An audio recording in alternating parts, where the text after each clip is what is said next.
We on? We on air? Everything going well? Okay, awesome. So today, this stream is an hour late.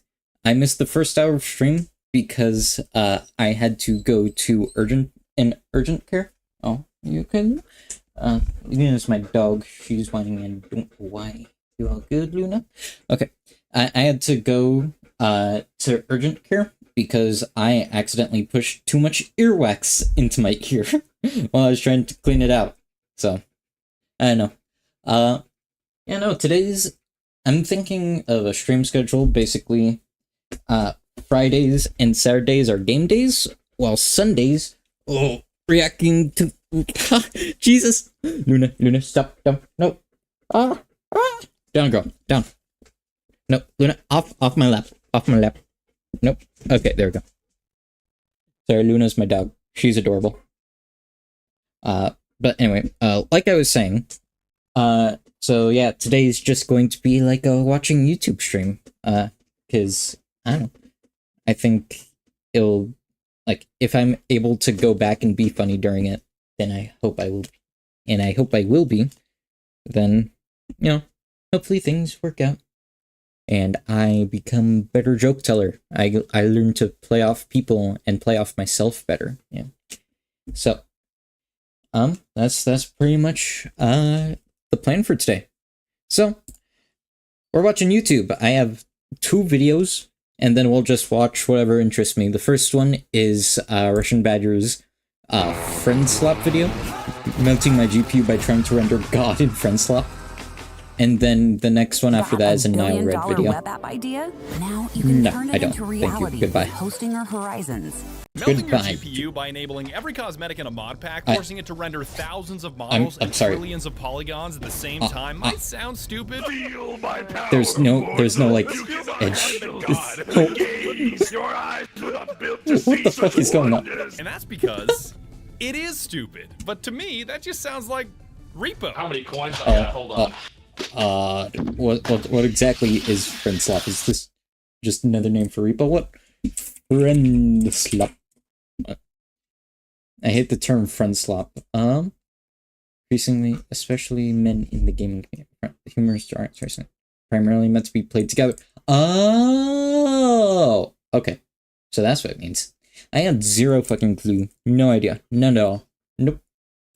Repo is a video game that teaches you what it feels like to be an American. Okay, everyone else's life is relevant because I have a gun.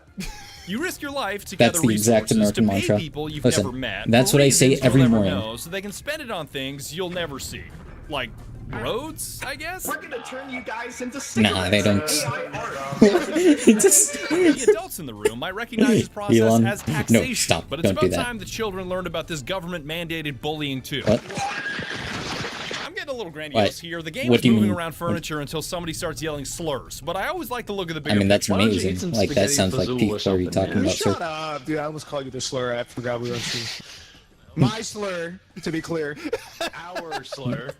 A spiritual Communism. successor to Lethal This Company, is Repo is the communism. next evolution in what the internet calls friend slop, which is a term I find so lazy. I was promised friend slop. Where is it? Where is it now? Friend swap. Are we going to? We're doing associate goop. Slop has become such a hand-wavy word to dismiss anything you don't like without any real justification. Okay, this is something actually relevant because I have 3 scenes on my OBS that I can switch between. I have game stream, display stream, chat stream, and slop stream, and audio only. But that's just for like using OBS as my Discord mic filter stuff to make sure that I sound good and clean on Discord.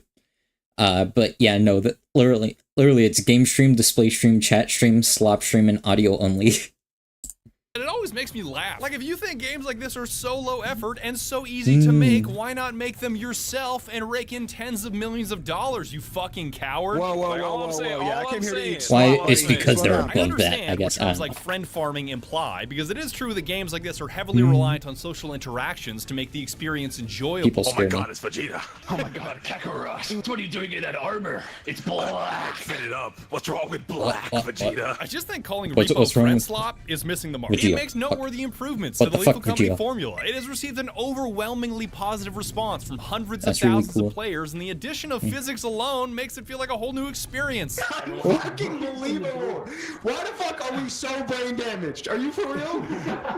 Why is because you're on a But YouTube hey, video, this that's is the why. term that You gotta sticks. be If all co-op horror games Oh. are friend slop now, then grab a bucket friend and slop, pour gun some in my slop, roll trough, slop, because I'm ready strat to slop, gobble ball this shit slop, up. and Why car are you slop. laughing so hard? You got work tomorrow. Why are you laughing so hard, Shit, dude, I wish someone would ball slap on me. bro? You sure? You got fucking work tomorrow. Taxes are due. You got bills to pay. Oh, Weren't taxes due like 2 days ago? listen, I avoid taxes by just not earning any fucking money. That's how I avoid taxes. Man. Beautiful things about being poor. You avoid taxes. Before we start, I gotta thank you guys for being so What the fuck? patient. The number one question that I get asked on every What the platform fuck? is why the fuck does it take you months and Okay, months to make a video? okay, So I okay. decided to make a brand new shaker cup to answer that very question. You see, these videos Why- require a why series of exactly? miracles in both hardware and software to get made. Oh, yeah, My it's motion pretty- capture pretty- suit, my motion capture absolutely gloves, awesome. dozens of different programs, from physics to modeling to animation to recording to mapping to editing, and all of these things are constantly breaking all the time. My computer that blue makes sense. screens, my mocap suit won't authenticate. Oh shit, where are my What? textures? Oh shit, where are my models? Source 2, why are you crashing? Stop. My map just compiled, and I have no idea why. My map won't compile, and I have no idea why. I spend 14 hours a day, This is 6.5 just the days average. a week, staring at a screen That's that the mocks average my programmer experience. Okay, I tried programming a little bit. I was all right at it. You know, I just mainly did like some basic things. But like, Jesus Christ, I hate everything about computers. I love them though, but like,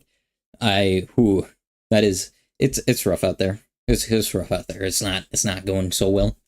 Like, dealing with it all.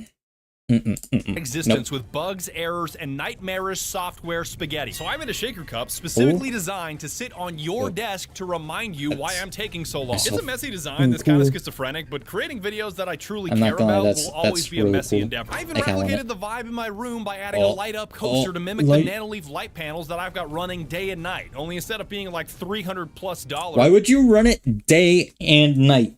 You're going to sleep at night, sir.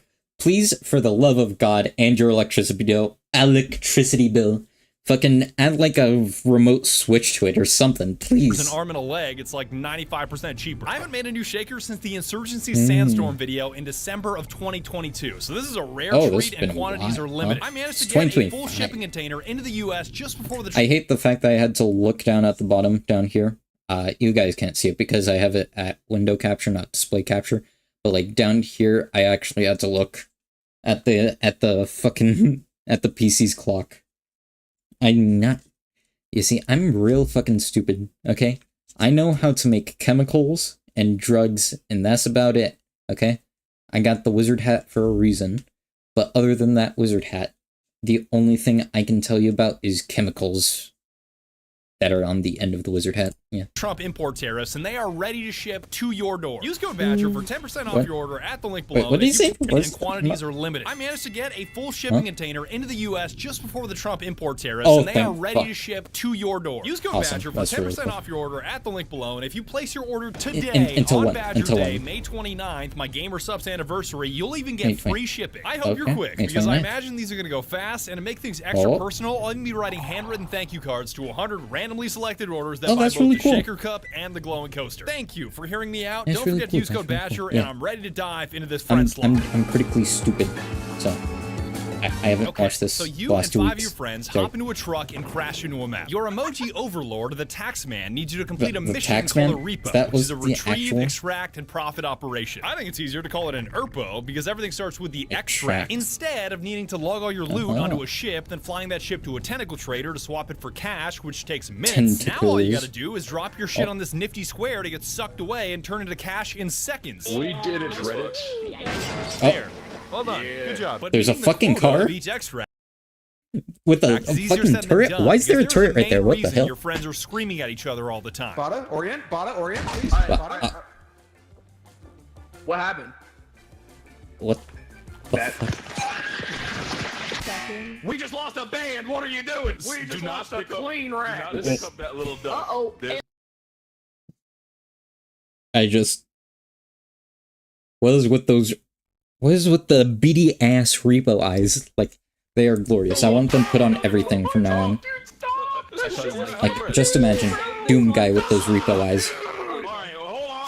It would be beautiful. Every bit of loot you can get your grubby little semi-bot hands on is incredibly fragile, and the slightest nudge from any other object, including your teammates, will shave off value or in some cases completely destroy it. Really? You got him in the bathroom. Let's give him a swirly. You just broke my vase. If you ask me, this minigame of physics is where the fun and difficulty begins. Your Gmod Fizz Gun gives you tremendous control over each object, because Scroll Wheel lets you pull items close, push them far away, and even rotate them, which is a critical skill when moving certain valuables. Okay, can you guys please be very careful? That's a fucking sword. That's a fucking sword. I said be very careful. Yeah. Let me put that whole sword up my ass. You might think carrying individual items back to extract sounds like an abstract sort of hell, and you'd be right. But that's where a magical cart comes into play. Does this become the turn onto whatever we saw earlier? Is that what's happening there? Get your fat ass out of the car. Go faster. Gone are the days of walking one single item back to extract, because now you can drop your loot into this handy little padded sled that does no damage to your items and move on to the next. This was me when I first saw it. Okay, but do they... Oh, what the fuck? Where was I? Needing to lug all your loot onto a ship, then flying that shit. Where? I'm trying to find where I was. I'm critically fucking stupid. Okay. Into this handy little padded. Okay, my question was, can you can the objects damage each other while they're in the sled? That was my question that caused that fucking chaos. Why was my cursor even down there, dude? What the hell? That does no damage to your items and move on to the next. Okay, amazing. When I see an Arby's chicken bacon Swiss.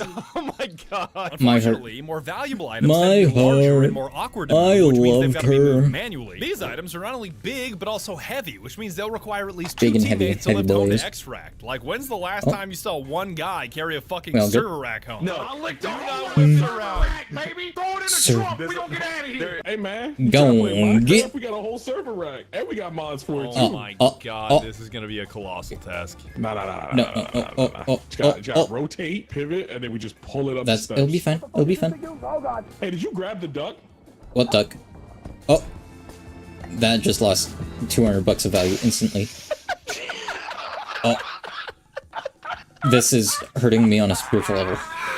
Fucking head rolls down is that the stairs. what? Is that $19 now? What the hell? Elon Musk is doing at the FDA. Wait, no, there's not.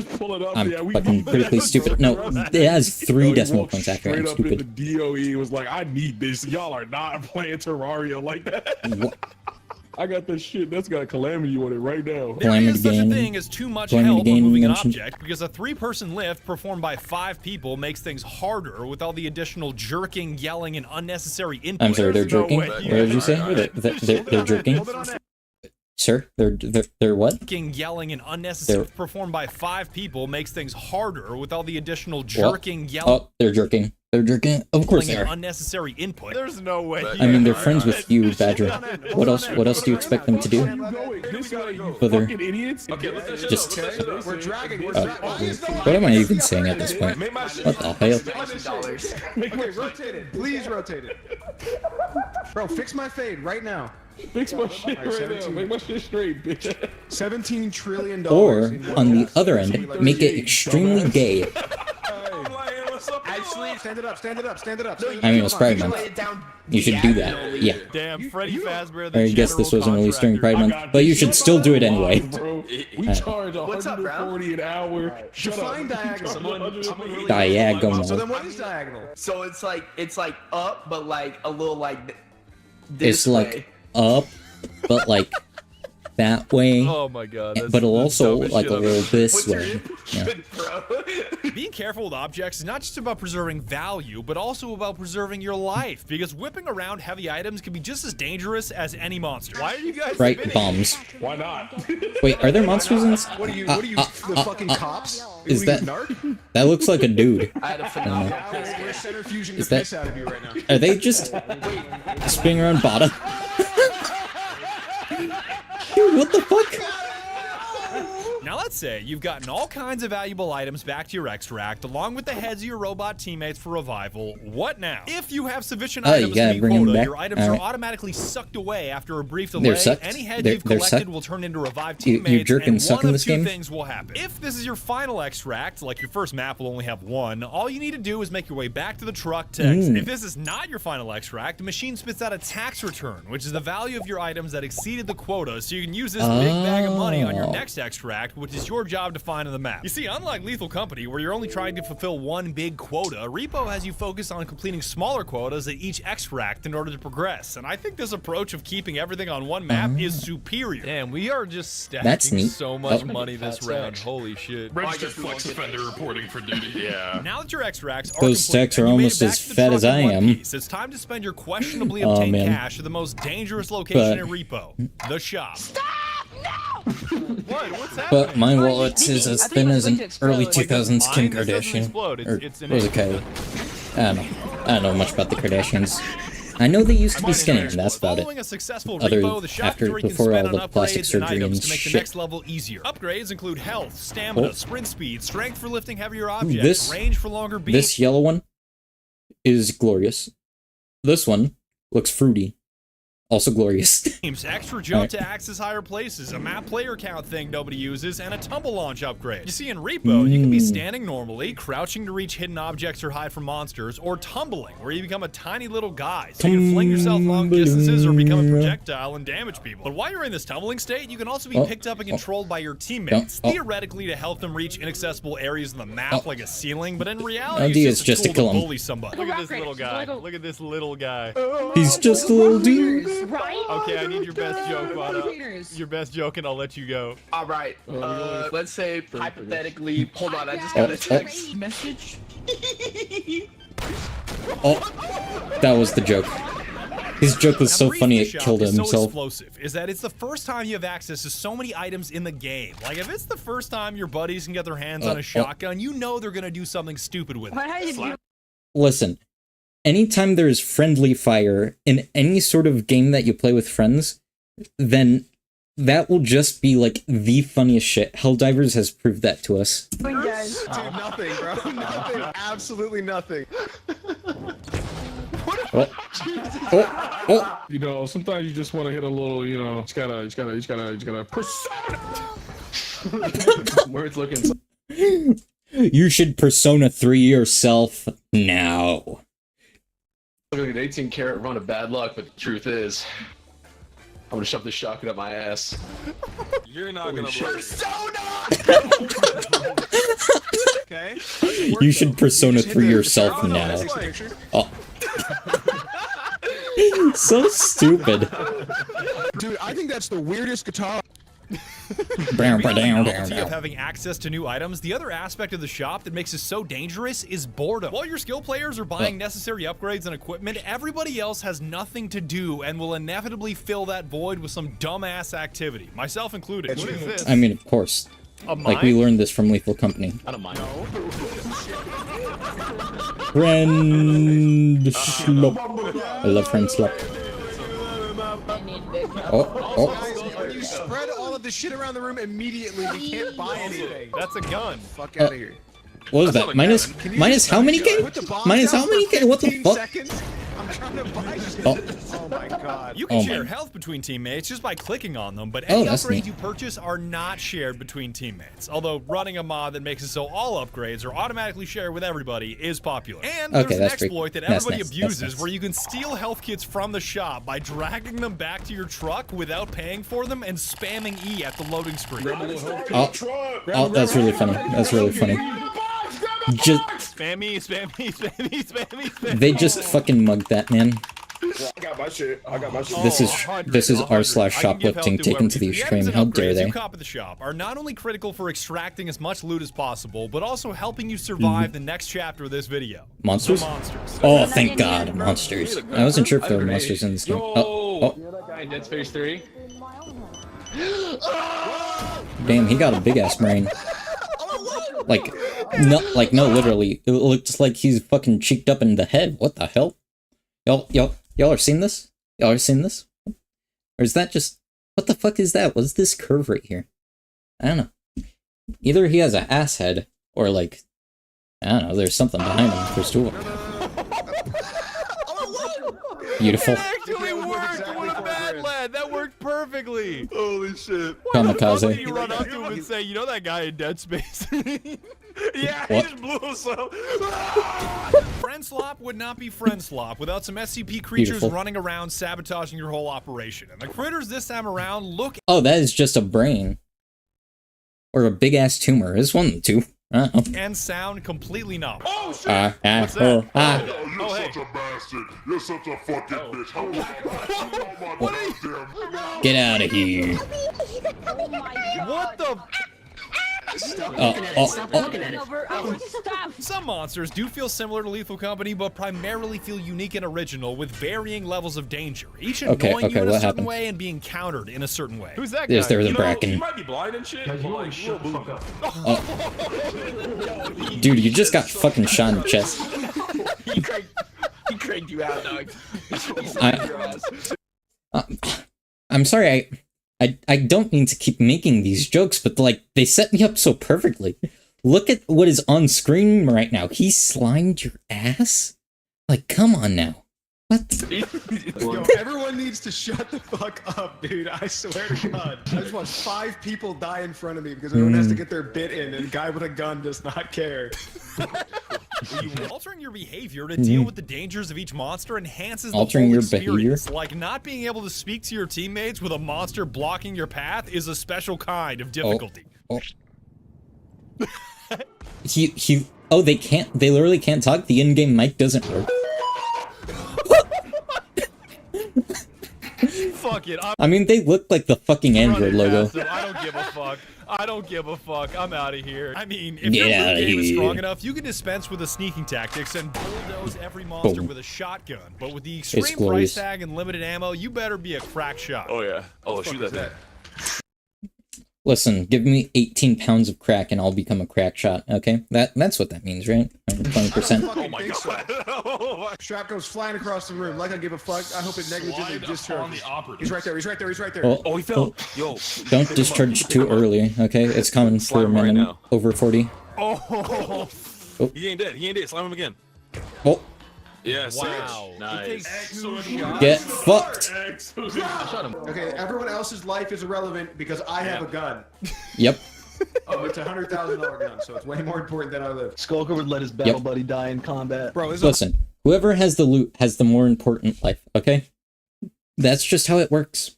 a $100,000 shotgun. Yeah. How much could my battle buddy's life possibly be worth? I absolutely love the What'd creativity he say? on SemiWorks. I couldn't hear How much shit. could my battle buddy's life possibly be worth? I absolutely love the creativity on SemiWorks' part to make these monsters unique. You've got this duck that is completely Duck. harmless as long as you don't touch him. You've got gnomes that are entirely after your loot, and you've even got a trudge, which is, What the fuck is that thing? trudge just fucking kills you. What the hell is that? That's the trudge. Don't get sucked in. Oh, he's sucking. He's sucking. Yo, can they damage him somehow? They got the shotgun? Yo, there's a fucking Or can they frog after kamikaze? me. Oh. God damn it. The monster I saw most That frequently animation is so fucking funny. Oh. And then into the, like, God just damn swing it. your The arms up and monster I saw down. most Glorious. frequently was Beautiful. ironically the clown. Because anytime I was doing some The dumb shit, his ass clown. would show up and stomp us into the ground. Okay, that looks like he just got burnt on the nose and like that's all the pus building up. What the fuck? What the fuck? While lasering our loot. Either that or a fucking tumor. Still want to bonk you. No. Hit. Oh. Like, does that...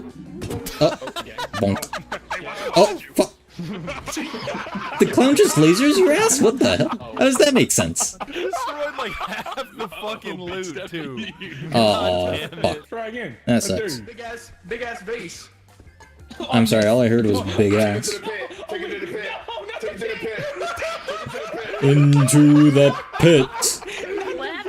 We must make sacrifices, my brothers. This is for the good of all repo bots everywhere. They shoved her in the pit. Oh, that's a bad guy. Repo bots, fucking kill yourself. I don't know. Yeah, that was kind of payback, Kevin. That was kind of Fucking bitch. Get the problem, man. No, I don't give a fuck about you. Oh. Well, he's Monsters dead. will drop loot if you kill them, whether it be with items or by slamming them into the ground with a high enough strength stat, so there's never been a better time to smash a baby into the strength ground. stat. Down. You can just fucking kill him. Beautiful. Let's go. Kill children every opportunity you get. Down.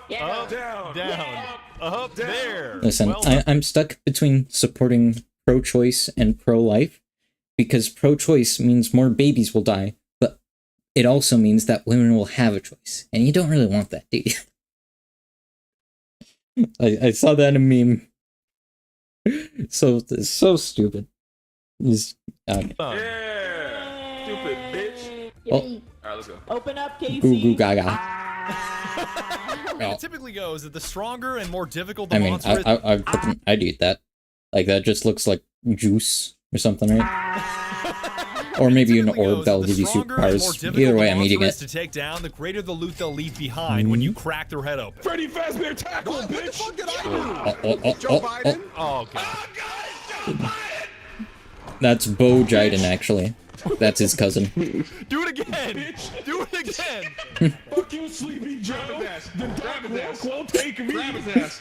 Jesus Christ. Yo, Joe Biden's over there lost the shit. I'm gonna go hit him with this bag of money real quick. Hey, stupid! Hey, my bad, cuz, my bad. Joe. Oh, he's dead. He did it! Is that Joe's brain?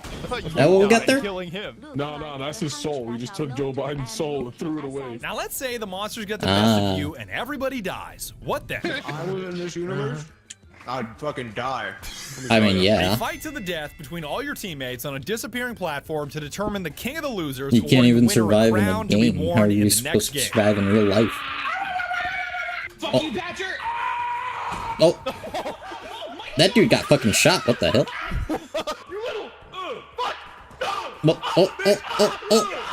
Oh. Last one standing. Last one standing.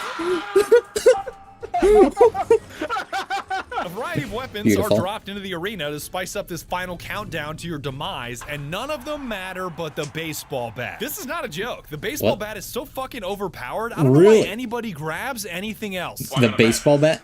Let me get that shit. I gotta. Oh. Whoa. What the hell is that knockback? What is that knockback? It's beautiful. Oh. That's a home run, baby.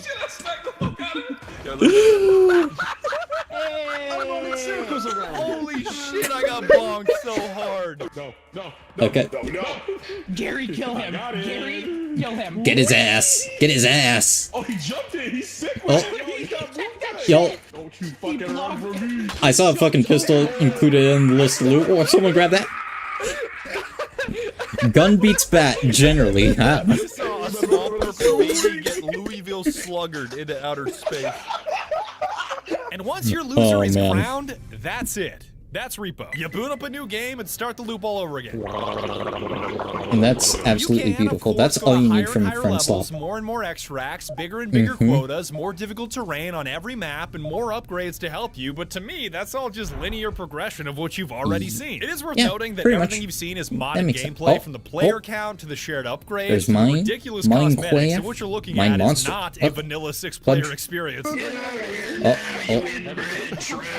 It's even funnier that more teammates actually leads to less teamwork, because I experienced some of the most selfish shit I've ever seen when our lobbies were at 10 or more players. What happened? I mean, well, yeah. Again, lethal company. Listen, you kill your friends just for fun, okay? Even if you don't meet quota and get eaten by that fucking tentacle monster. Oh! Ejected into space. You know? Like, we've learned this stuff. Then die. Oh shit. Get him, buddy. Get in. I can't leave gang. I can't leave gang. I can see. Get in. Gang. It is so funny for Bada to say, I can't So leave gang. sad. I'll leave gang. No problem. I'll leave gang. You said gang? All I'll say is, when we're on company time, Your coworkers, not that. Alright, fine. You should know that I glossed Somewhere is over dangerous, some this granular is shit perfectly that I don't valid. find important, like orbs that grant you special powers and crystals that recharge certain items like the shotgun. Personally, I use those things a grand total of 0 times. Really? You see, before getting slimed out in Ottawa, Ontario. Whenever someone sticks something in my face, I just open my mouth and just go in and try to eat it. Freaks them out most of the time. Yeah. But like, you know, there's going to be a certain situation where that ends up I'm not going to open my mouth for that kind of thing. No.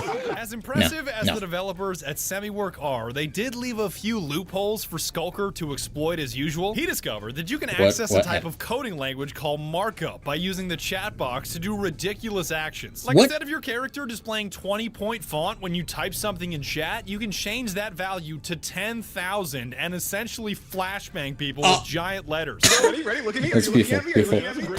Oh. Jesus Christ. What? You didn't like this?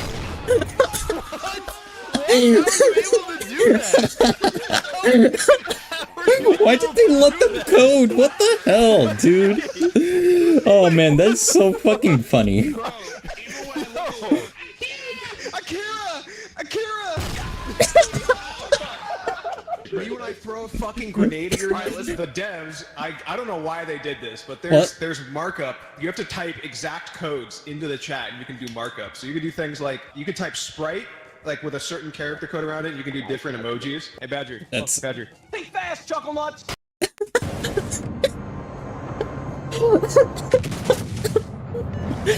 How is text chat displayed in this thing? I'm sorry, why does it flashbang the entire screen when he's displaying text chat? What the fuck?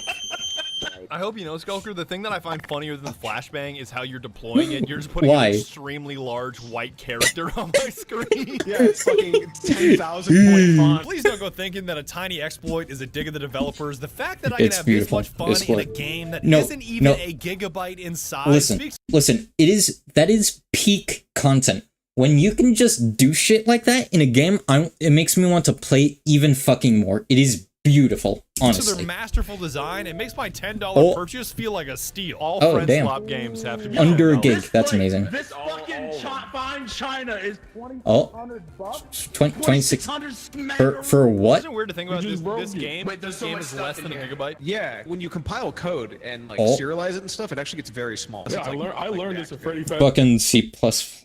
My C++ code never worked. Too bad. So sad. That is my villain origin story. I was too stupid to make C++ work. Fazbear's Pizzeria. They taught me that. Yeah. You didn't learn shit at Freddy Fazbear's Pizzeria. They fucking put you in a robot and they crushed put your ass in a robot. True, bro. They got your gave ass. Us one free Khan Academy account, bro. It's going crazy. We taught Bonnie how to code, bro. We made a little robot. We taught Bonnie JavaScript, bro. She keeps using the var keyword. Of course, Foxy. Foxy is obviously also going to be just a Java developer, not JavaScript, a Java developer, because that's just how filthy Foxy is. Rosy because I got to play it with some of the funniest people on the planet, and there were so many moments definitely that seems were worth awesome. sharing, but didn't fit in the explanatory part of the video, so I'm gonna put them here. There's Betrayal, there's Screaming, and there's Doug Dimmadome, owner of the Dimsdale Dimmadome. That was fucking awesome! And even a friend all the way from I'm sorry, they're misshapen, they're uneven. Yeah, I mean, it's I won't hold him to that toxic beauty standard of having even length pillars on his hat. I'm just going to point out that it exists. All right, nothing against this man. Okay, he's beautiful. And even a friend all the way from France, Sarway, joined us to make things even more fun because if there's that's one thing my homies Vtuber. do not I know understand, Sarway. it's Europeans. Denmark? European. What the fuck are you doing here? What? Keep an eye What the fuck are you talking? Danes hanging around. This is the goddamn Danish. And I Before I don't go, speak. do not forget about the Shaker Cup and the greatest energy drink in the world, Yeah. Guacamole Gamer Fart 9000, both let's go! caffeinated and caffeine free. Using code Badger gets you 10% off your entire GamerSubs Badger, order, and better yet, a you ton of my beautiful, buddies have handsome codes now, bastard so if I'm you in. thought anybody I'm in kidding, this I'm too video broke, was but like, especially if funny, I their had the codes will cash, also I would in be the in. description. Like Totally. Bada has one now, Heavenly has one, Goose has one, Saraway has one, Skulker has one, almost everybody has one. You use their code on your order, that is money in their codes. pocket, and Okay, I know they'll that be so means- thankful. And yeah, if you're not that's- a fan of that's- S tier that's energy pretty cool. drinks, please think of me the next time you buy something on Fortnite or the Epic Game Store, because my creator code, the Russian Badger, also lands me a That's dank ass very commission. cool. All the streams that were Very used to make cool, this very video are Is available in Repo? their entirety on my Let me bot check, is channel down Repo below on if you're looking Epic for something Games? longer to watch. Thank you for hearing me Well, out, I wanna and check please it. turn I up wanna the see. volume on your device. Oh, no. Oh my god, shut up. Shut up, Gooser, you juicer. Fucking, I what just the don't fuck am I care saying? I don't know. about those. I just don't give a goddamn fuck. I got. The last thing you see before getting slimed out Oh, in Columbus, I got Ohio. re-op. I typed in re-op instead of You can repo get on the Epic biggest Game on Store. your head? This is Wait, incredible. biggest, yo. Biggest is in this. You have big flopper. Big ass. Always big Wait. flopper. Fuck Scrungo. Fuck One whoever more else. thing. It's all about big flopper. Oh no, what the fuck is on your head? Listen, this is how you talk about What are you VTuber talking lore. about? This Yeah. Yo, not too much on big. Dingus McBingus. I don't know. Guess who just got kicked out of Starbucks for, yep, you guessed it, being Oh. white. Okay, Repo is on the Epic Game Store. It's just that it's got periods in between it, so I didn't really realize it. Yeah. Putain.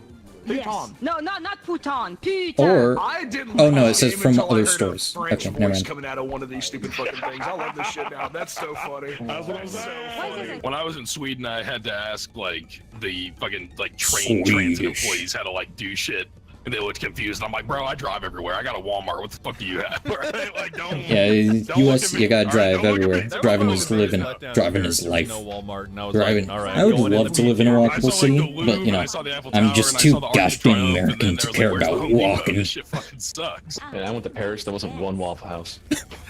Oh, fuck. I'm gonna boom my shit. There was no Camry outside the Waffle House with a bullet hole in the door. I did this shit. Fuck. Listen, you only go to Waffle House if you want to fucking fight people in the middle of 2 a.m., okay? Just, and have some homeless dude be the ref to see who wins.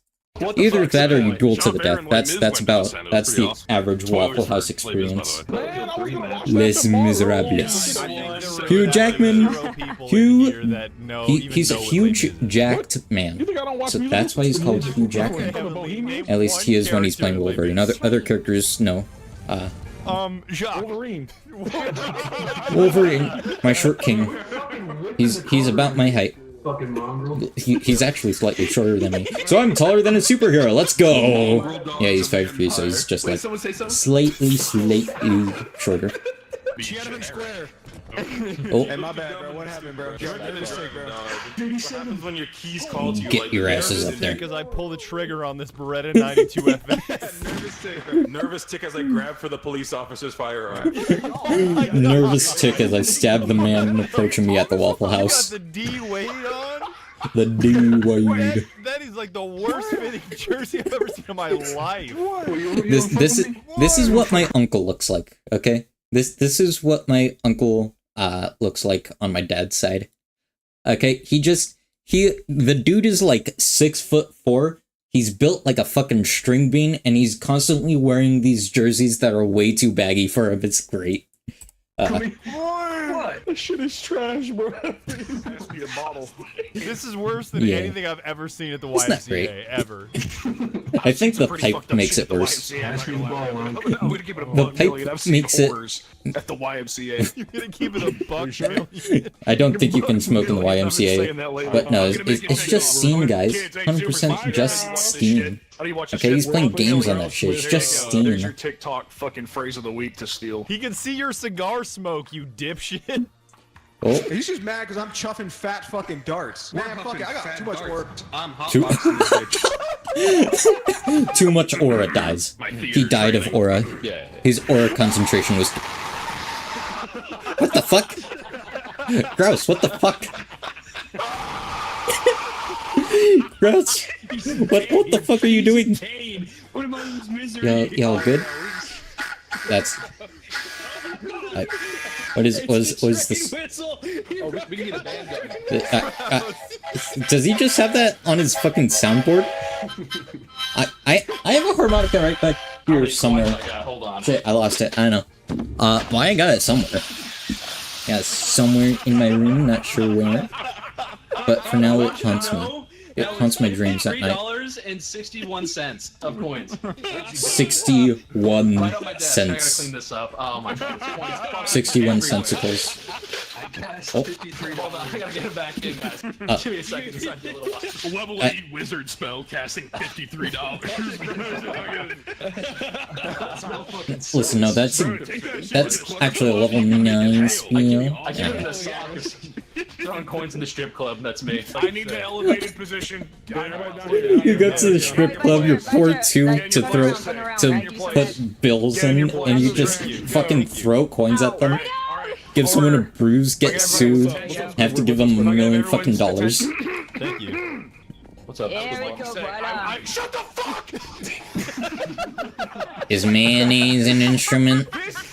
This is just sad. Okay, go ahead, Goose. You're a I sad, would just pathetic like to person, say, I Goose. would just kick you for 5 fucking seconds. Are you capable? I would just like to say, if I could, for just a moment.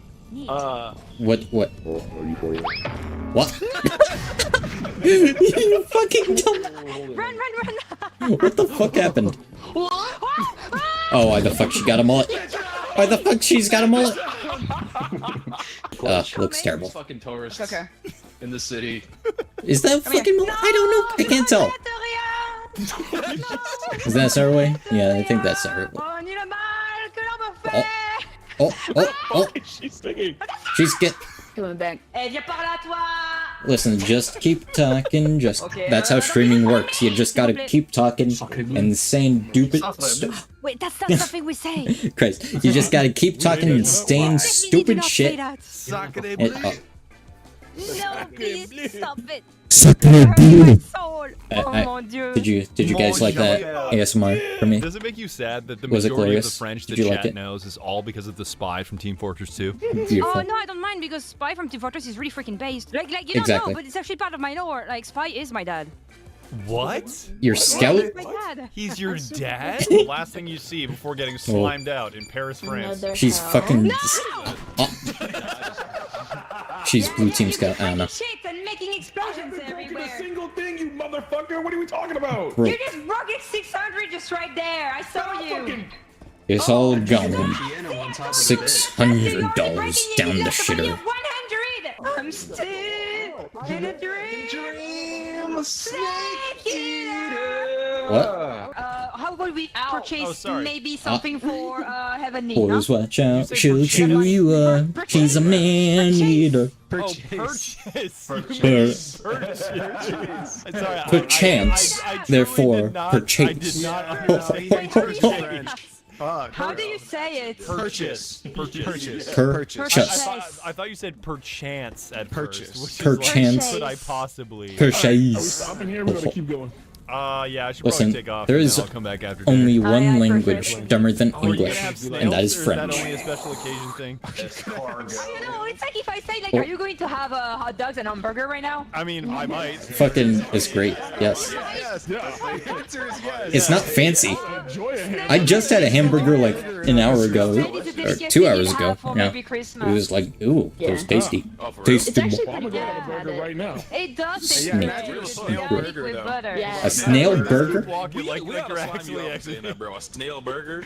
Listen, a snail burger sounds fucking disastrous, okay? I think that might actually what causes the aliens to come out exclusively to hunt us all down.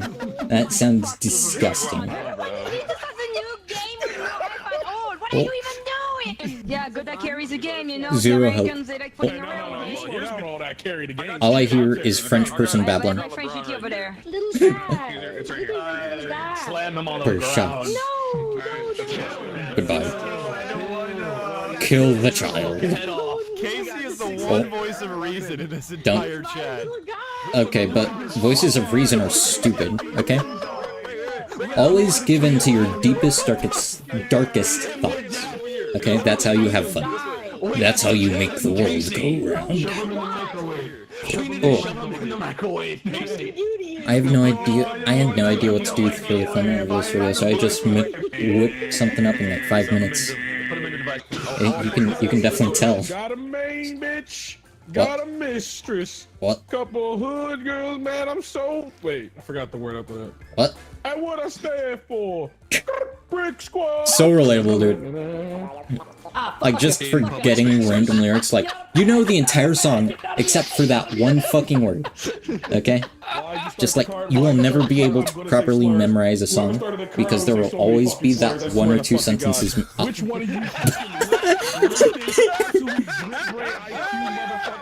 started the cart? What? Holy shit. I know you dropped on your head as a fucking child. The characters are so expressive. I love I hit my other child, dude. Like, I jumped into a fireplace, now I got a big... Well, it's not big, it's like a 2-inch scar on the back of my head. Because I jumped on like a fucking brick fireplace.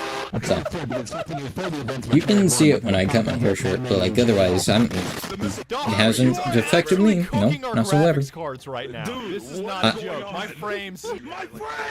I look away from you 144 frames. I look at you, I have 5 frames. Oh my god. It's like a fucking neutron star for my graphics card, dude. Oh my god. He put Oh my god. This is scarier than any monster. I have to look away. I have to look away. Okay, that's the rendering God in front slop. Melting my GPU by trying to render God in front slop. That's glorious. I just want to feel What the fuck is that? Alright, you ready? Here. Ta-da! Oh, thank God. Oh my god, that is so incredibly buttery smooth now. Okay. Listen, the power of contrast. JD Vance right here, like the meme picture of him. Which one? Dignifying with my body. Yeah, let me pick you up. Listen, there are so many fucking meme images of JD Vance, you could make an entire fucking art gallery out of them. And some motherfucker 200 years down the road will have some, like, pseudo-intellectual take of, oh yes, this is not simply a joke, this is a new form of art. You see, in his wildest vision, you can see the dream that he has for America. Just some bullshit like that, some art history student, right?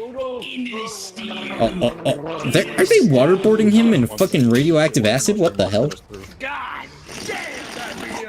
Like that shit does not look healthy for the human body. That shit is a bright ass green. Listen, that is like the same green that is on my model. Alright.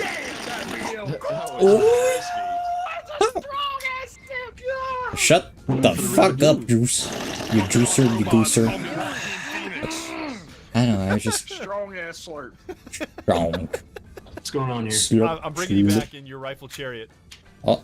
Yo, wait. Elgin. No. Slender Man's in here. Look how negative your aura. As a matter of fact, pick him up and Negative kill him. aura. No, you What? ain't strong enough for that shit. No. So pick him up. Put him in here. Is Put him in here. is And then going to the abyss? Stick him in baby jail where he can't get out. Just stick him in gay baby jail. They're doing this to me at fucking He's so work fucking Don't funny. let him flip. Don't let him flip out. He's trying to get... Okay, let's Oh. see if you can flip out. Is there any way he actually can? Step away. Oh, What is that? he broke it. They just bombed his ass. I kind of wanted to see if I could flashbang you with my forehead here if I go directly off the sun. I think I can. Thank you so much for watching my video, and be sure to tune in next time when I don't even know what I'm doing yet. I might do the silly-ass COD cosmetics or like play Deep Rock Galactic or something else you guys constantly email me about, but who knows? Listen, I know one of you is going to be in the comments. if you put a color picker right here, it would come up as a perfect FFFFFF for the hex code. Like Deep Rock Galactic or something else you guys so. constantly email me about, but who knows? I know one of you is going to be in the comment section like, play Killzone 2, Badger. Oh, more Badger. Alright, next video, unless anyone has a suggestion, next video is Nile My Red work is video. easy because I use ClickUp. Because Here's how I keep chemistry, track of all my chemistry is cool. I start by brain dumping everything I need to get done, and Lasers this for video slaking. has been sponsored by Opera. I'll see what it was that's almost up 2 with years next. ago Oh, when I saw this video by Steve Mold, where he showed something that I'd never seen before, insanely bouncy. called the atomic trampoline. He also showed how it worked I'm going by to just getting a atomize you. regular ball bearing and by dropping it from about a foot and a What's half. going on? And honestly, What? it was pretty lame. I'm just kidding though, and that was why is the exactly metal what he bouncy, though? expected to happen. And this was because this cylinder was just made of some generic stainless steel. Okay. This, on the other hand, was the actual atomic trampoline, and for the most part, it was basically the same thing. Really? However, what made it a lot more interesting was that it had this extra layer of special metal on top, and when he dropped the ball onto it, the difference was almost unbelievable. Really? It just kept on bouncing, almost like it was never going to stop, and it just didn't make sense to me how this kind of generic-looking piece of metal was able to make such a huge difference. That's so cool, dude. What quickly the hell? cleared up a lot of this confusion, though, by explaining that it was made using a relatively new and unique type of material called amorphous metal or metallic glass. Amorphous metal. Wow. You know what else is an amorphous metal? Fucking mercury. And you don't see that shit bouncing, right? Mercury. Like, does this thing have a solid form? No, it doesn't. Fucking generic as shit, dude. Which was very different than sometimes normal metal. Scientists are lame. Sometimes they're cool. I mean, most of the time they're cool, but like in this case, it's lame. The only thing that I could amorphous think of metal was that I really wanted to buy one of these. That is like unstable molecules from Fantastic Four. Like that is just as bad of a naming convention. According to Steve and hours of my own research, a setup like this was now impossible to buy, and Steve was only able to get this one by borrowing it from another channel called Grand Illusions. When I found this out, I was honestly pretty disappointed. Yeah, and I still don't really know why nobody makes them anymore. What I do know, though, is that not being able to buy one kind of made me want one even more, and at this point, you want what you can't have. That there was only going to be one way for me to get an atomic trampoline. You're gonna make it, and I was you gonna handsome have to try bastard. And make one myself. Yep. The only tricky part was that I still didn't entirely know what metallic glass was, and I definitely had absolutely no idea how to make it. But for some reason, I felt that I could do it, and I decided to just go for it. Listen, you are the dude who turned fucking vinyl rubber gloves, like PPE, personal protective equipment, into fucking grape flavoring for grape juice, for grape soda. I doubt you could. There's anything you couldn't do at this point. Like seriously, that is so cool. So I just jumped right into it's so stupid, but so fucking cool, dude. The best and most important first step was to figure out how a disc of metallic glass is typically made. Yeah, that'd probably be pretty important. After hours of searching on Google and reading anything that seemed remotely relevant, metallic glass is much better. I wasn't able to find much of anything. This is because, as far as I could tell, there was basically no information. That is fucking. I can count the pixels on screen right now. Fucking look at this, dude. Like, look at any part where it fucking curves even slightly. You can count the goddamn pixels.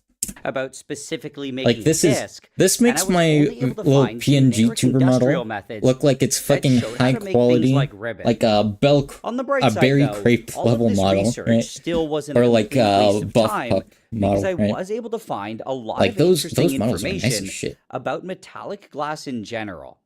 For example, there are apparently an insane number of metallic glasses where each of them have completely different compositions. That's and they really all vary interesting. in their physical properties. Okay, what's like the bouncy density, one then? Elasticity, and hardness. Okay, so you want the this elastic also meant one, right? that they all likely varied in their level of bounciness. So a little bounce. And because of this, I almost definitely couldn't just make a disc of it using the easiest recipe that I could find. Really? In my mind, if I wanted it to bounce just as well as it did in the video, You'd I was going to have to make the exact same metallic glass. Okay. So I went back to Steve's video, and this time I listened to it much more carefully. Okay. And it was around the 7-minute mark that he thankfully said exactly what it was made of. Really? And that it contained zirconium, beryllium, titanium, copper, and nickel. Okay. With a bit more research, I was then able to find that this composition found in a recipe? particular was called Vitrolloy 1, Vitrolloy and it was 1. actually one of the first commercially viable and mass-produced metallic glasses. Okay, Its that makes exact sense. composition was also conveniently listed on Wikipedia, and it was apparently 41.2% zirconium, 22.5% beryllium, 13.8% titanium, 12.5% copper, and 10% Like, is there nickel. specific bonds you have to make? At this point, and, like, I now knew what exactly what I had to make, which I felt was some good progress. But what was that's honestly really kind of scaring interesting. me was the fact that it contained beryllium. Beryllium, This is because what? in general, What is that? beryllium is known to be toxic and horrible. Oh, and yeah. when I looked it up, Yeah, it that's- said that that sound- breathing in its dust or fumes could cause permanent scars to develop in the lungs. Ah! This in turn could then That's not good. apparently lead to something called chronic beryllium disease or beryliosis. Beryliosis. Which is an That sounds like a fucking spell. I cast upon the beryliosis. incurable and potentially fatal lung disease. Yeah, that's it really well, sounded not like great. it was basically just the asbestos of metals, and what made it even worse Oh, was no. that apparently just Okay. one single exposure could potentially lead to beryliosis. Damn. Oh. Overall, this all honestly Listen, sounded this pretty is the man who he concentrated like 60 something cans of Monster into one, like that level of fucking caffeine and shit. Yeah, and he said it tastes like it tasted like slightly sour, but then when he had his assistant taste it, his face literally scrunched up. Okay, his face started looking like an asshole with how much it just scrunched up and retracted in there. pretty terrifying, and at first, it kind of made me want to just abandon the entire project. You're gonna do it anyway, aren't you? However, after thinking about it for This is a a while 58-minute and video. reading You're gonna a do it lot anyway, of stuff aren't you? about beryllium in general, Right. I started thinking that it was actually possible for me to work with it safely. Okay. And I would just have to follow two very important rules. Clean room? Number one, make as little beryllium dust and vapor as possible. A lot of and PPE. number two, A lot of PPE. absolutely don't breathe in any of it.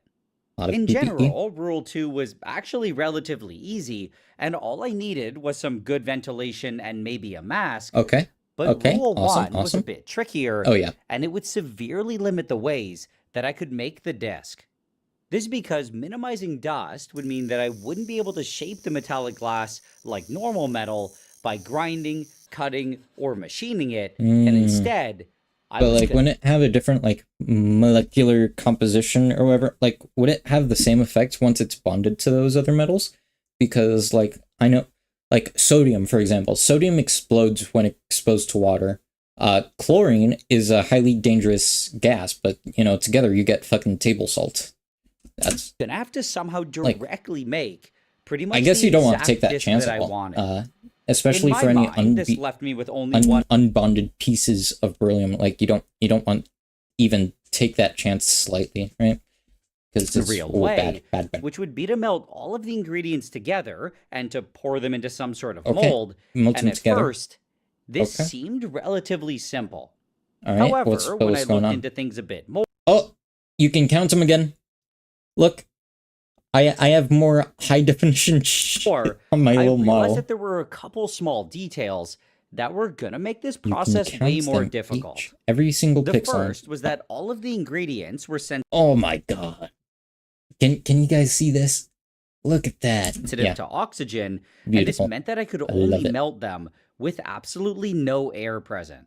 no. Then the second was that to err. form metallic glass, the molten metal had to be cooled as fast as possible, and this meant that the mold that I used had to have some sort of cooling system. Altogether, air this and definitely wasn't So ideal, water? but I still Eh? felt that it was doable, and at this point, I was fully committed to the project. Okay. So I immediately dove right into planning it, and the first thing that I did was reach Whoa. out to Steve Oh, Mold, Steve to Mold, get yeah. the exact Yeah, dimensions yeah. of his disc, and he was nice enough to help me out. I then spent the next 44 few millimeters, weeks trying okay. to come up with a setup That's that like a- I thought would work, and my first I don't have a was ruler to on me. do something similar to when I made purple gold. Oh yeah, This I because watched to that video. do That was really that, cool. all I needed was a simple furnace A with a crucible, crucible. and with a small tube shooting in some inert argon gas. Oh yeah. I was able to Argon. easily protect all of the molten metal from air. I was Just also keep able that to beryllium quickly shit out pour it there. all out Okay. into a graphite mold, and even though it was extremely reactive, it only seemed to get slightly oxidized on the surface. Okay. In Awesome. my mind, this basically solved pretty much That- my that's- entire that seems problem good. with air, and I figured that for the cooling part, the only thing that I would have to do differently was pour it into a perfectly sized little disc mold and to quickly cool it using something like a computer heatsink. What was also nice and funny, extremely important that was that it was very easy for me to do all of this reason. in one of my fume hoods, which would completely protect me from the scary beryllium. Okay. Overall, I really felt that this solved pretty much all of my issues, and I was actually very close to testing it out until I randomly stumbled onto this paper that I'd somehow never seen before, which explicitly talked about making discs of metallic glass. They also included a photo of something that they made, and it was pretty much exactly what I wanted. The exact dimensions? And what was especially nice was that they explained exactly how they did it. Specifically, they said that all of the ingredients were arc melted together and then suction using water-cooled copper molds under a purified argon atmosphere.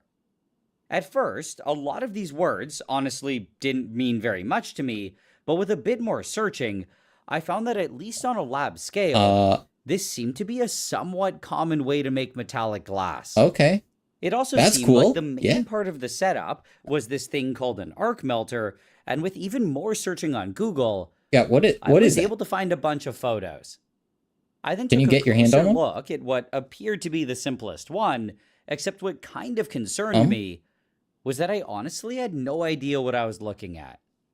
After examining it a bit more, though, I realized that it was actually a lot simpler than I thought, and it was basically just a standard welding setup with some extra parts. This was especially highlighted by the fact that it was powered by a common welding power supply, and that the positive output was connected to a standard tungsten welding electrode. There were, of course, some major differences, though, and the first was that the other wire, which is normally attached to the thing that's getting welded, was instead attached to a water-cooled copper crucible. Then on top of this, all of it was enclosed in a glass or metal shell and filled with an inert gas like argon, which would completely protect it from air. Okay, so that's cool, but why the fuck are there just sunglasses on it? This setup, it was also apparently possible you get some free liquefy shades? almost any metal, and I found this really cool demo of one on YouTube. The moment that it was turned on, it immediately released some blindingly bright light, and this is because a plasma was being generated between the electrode and the copper crucible. This plasma... Which, again, begs the question, why the fuck were there sunglasses over here? Seriously, that makes it seem like a children's toy, but this is... I'm so confused. Okay, whatever. Between the electrode and the copper crucible. This plasma was then so hot that it was able to almost instantly liquefy any metal that it touched. I'm kidding, I'm it short. Honestly kind of blew my mind how fast it was able to melt it. Yeah, that's pretty damn cool, honestly. After seeing this, I almost immediately wanted one, mostly because it looked really cool, but also because it really did seem like an arc melter would be both the easiest and safest way to work with the metallic glass. Okay, that's really awesome. What I also that's think really made nice. it even more enticing was that with a slightly larger one like this, it was apparently possible to incorporate a custom mold into the water-cooled copper crucible. This would then allow me to directly suction cast the molten metal into the exact disc that I wanted, and at the same time, it would also cool it extremely quickly, Do they give you which the big was very important. And at this I'm point, so confused. I was pretty much fully committed to getting an arc melter. The only problem was that just by looking at it, I knew that it was going to be expensive. And after talking to someone on Alibaba for over a week, the final quote that I got was $14,000. This was way more than the close to $0 that I would have had to spend on my other setup, and the number honestly kind of shocked me. Yeah, it was clearly it's making plasma. It's making plasma to melt shit at super speed. So, I mean, I can see why, but also that's a pain in the bank account. Am I right? Option though, and on top of this, they confirmed that it was no problem to make a disc mold with the exact dimensions that Steve had given me. Okay. So I decided to just go for it, and after a few months of patiently waiting, I eventually received this large wooden box. I then spent the next 15 Okay, but where's minutes the arc taking melter? everything apart. Oh and my I got god, rid it's of the all arc melter! packaging, and I was very happy to see that I now had everything that I needed. Alright, very cool. Awesome. More specifically, I had the power supply, a water chiller, and a vacuum That's pump, nice. and of course, That's nice. Good, the good. space-age-looking arc melter. Now, I think you and I have very different definitions of space by age. first plugging in the wires from the electrode and the crucible to the power supply, then by connecting the chiller to Wait. all of the blue water lines. Space age is like future stuff, right? Or is that like the space age? What was space age? Okay, space age. Okay, yeah, no, it's like means and like lastly, by attaching yeah. When I think the space vacuum age, I pump think like the to future. this little pipe sticking out on the side. No. I also went and got my argon tank, and I attached it to this part at the top. Okay, awesome. And when I was Inert I felt gases. that it was looking pretty good. I then opened it up to check out the copper crucible, and I was really happy to see that it was exactly what I had asked for. In the middle, there was the custom mold, which I will talk more about later, You're and gonna around machine it now? there were 4 A different small one? rounded wells, which I could use to melt metal. Okay. There were also 2 custom ones with an exact diameter of 44 millimeters, and I had made cool. these Awesome. just in case the mold somehow totally failed. This way, I would at least have something to potentially So you had fall it back custom on, made? and like the mold, Like the I'll cooling talk more plate, about the them cooling later disc. on. Either way, with it all Or no? assembled, it was finally I'm time to confused. test it Never out, mind. Never mind. and I was pretty excited. I was also kind of tempted to just immediately try making some metallic glass, but at the same time, I would at least I try knew it that first. it was an absolutely horrible idea to do my first attempt with beryllium. Yeah. I mean, it definitely made a lot more sense to first actually learn Like how to I use would like, it yeah, before melt some working like with something titanium or something, dangerous. right?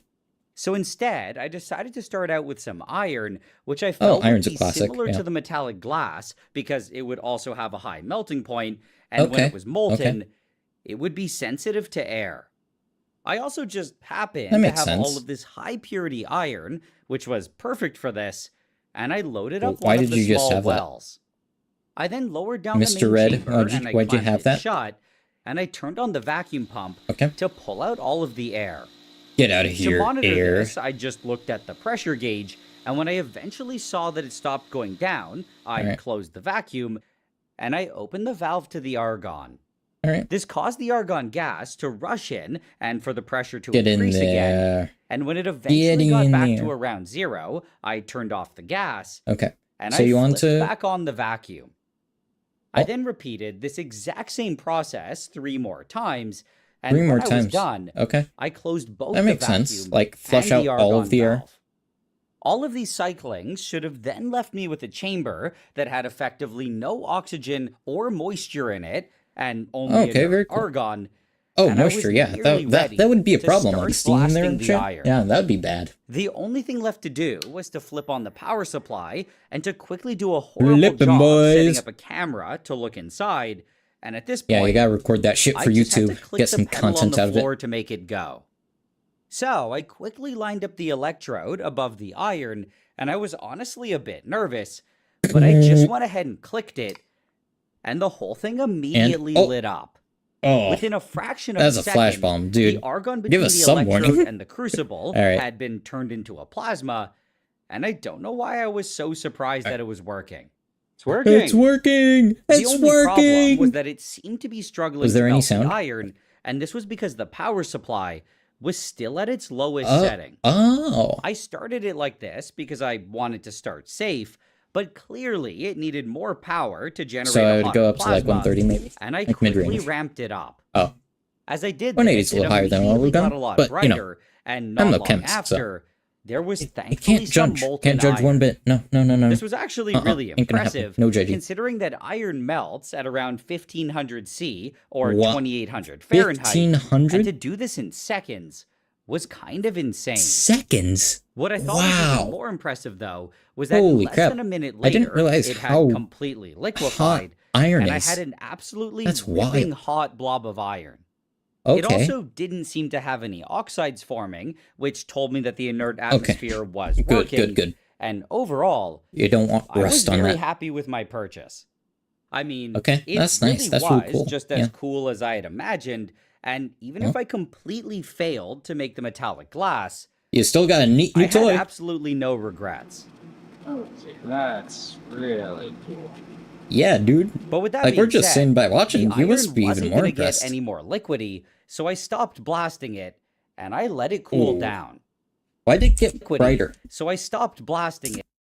I guess it's the aperture of the camera, like, you know, that's still bright, but like the plasma used to be the brightest, but now that the plasma's out, it's adjusting its like what's it called? Like it's like light settings.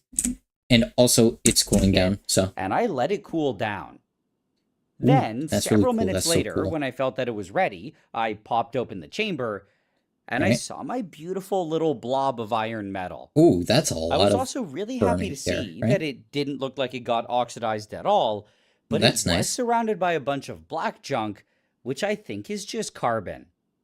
I then took a Why is there closer carbon look at there? it, and when I flipped it over, I guess it's like I noticed that the 99% pure or bottom something, side right? wasn't properly melted.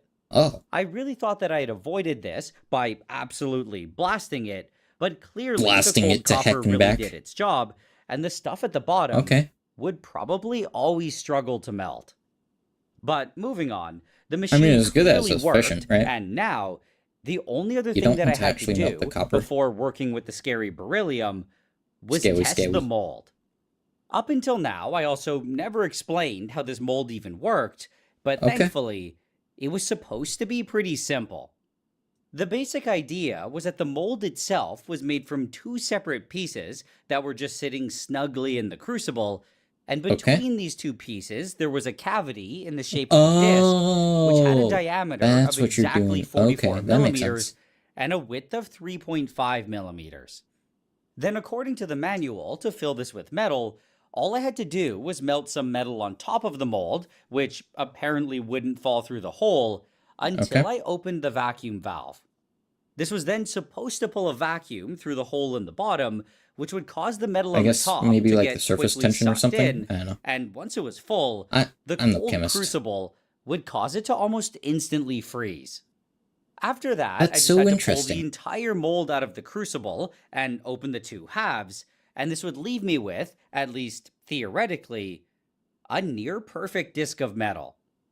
In my mind, That's this so all seemed interesting. relatively simple and straightforward, and to get things going, I just loaded a bunch more iron onto the mold. Oh, I then okay, try sealed the the mold. chamber and cycled That it makes like sense. before, and I blasted it until it was completely molten. All right. Now, to turn Oh, this yeah. red-hot metal... Yeah, now that we're going back and singing again, you can actually like see the carbon on the outside. That's interesting. to a That's really hopefully cool. beautiful disc, I apparently just had to quickly Okay. open this valve The on the casting side valve? and pull a vacuum. Okay, so I then that's what expected suction to casting see is. all of the metal to just quickly get All right. sucked into the mold, except, It's well, it's gonna take a while, huh? absolutely nothing happened. It's gonna. It just sat there with seemingly no intention of going into the hole, Is it too even efficient? with the vacuum on Too full cold? blast.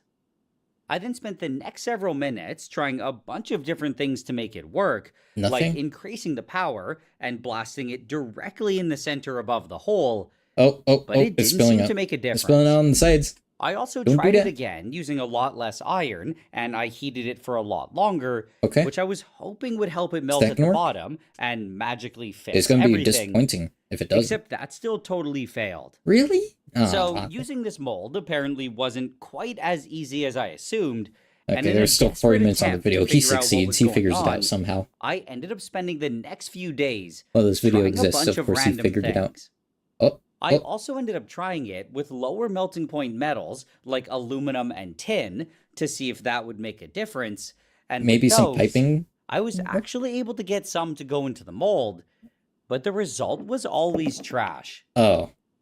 No, Many no. more repeated failures then eventually pushed me to the Oh, boy. point where I started thinking that there was actually something wrong with the mold. Why didn't it all just suck in?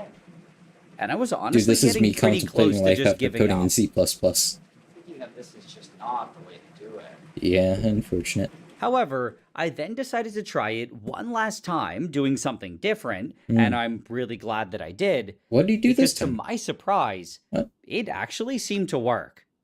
Almost all of the metal was sucked into the mold, And when I popped it out and opened it up, I was Wait, shocked to see a nearly perfect disc. Oh my god.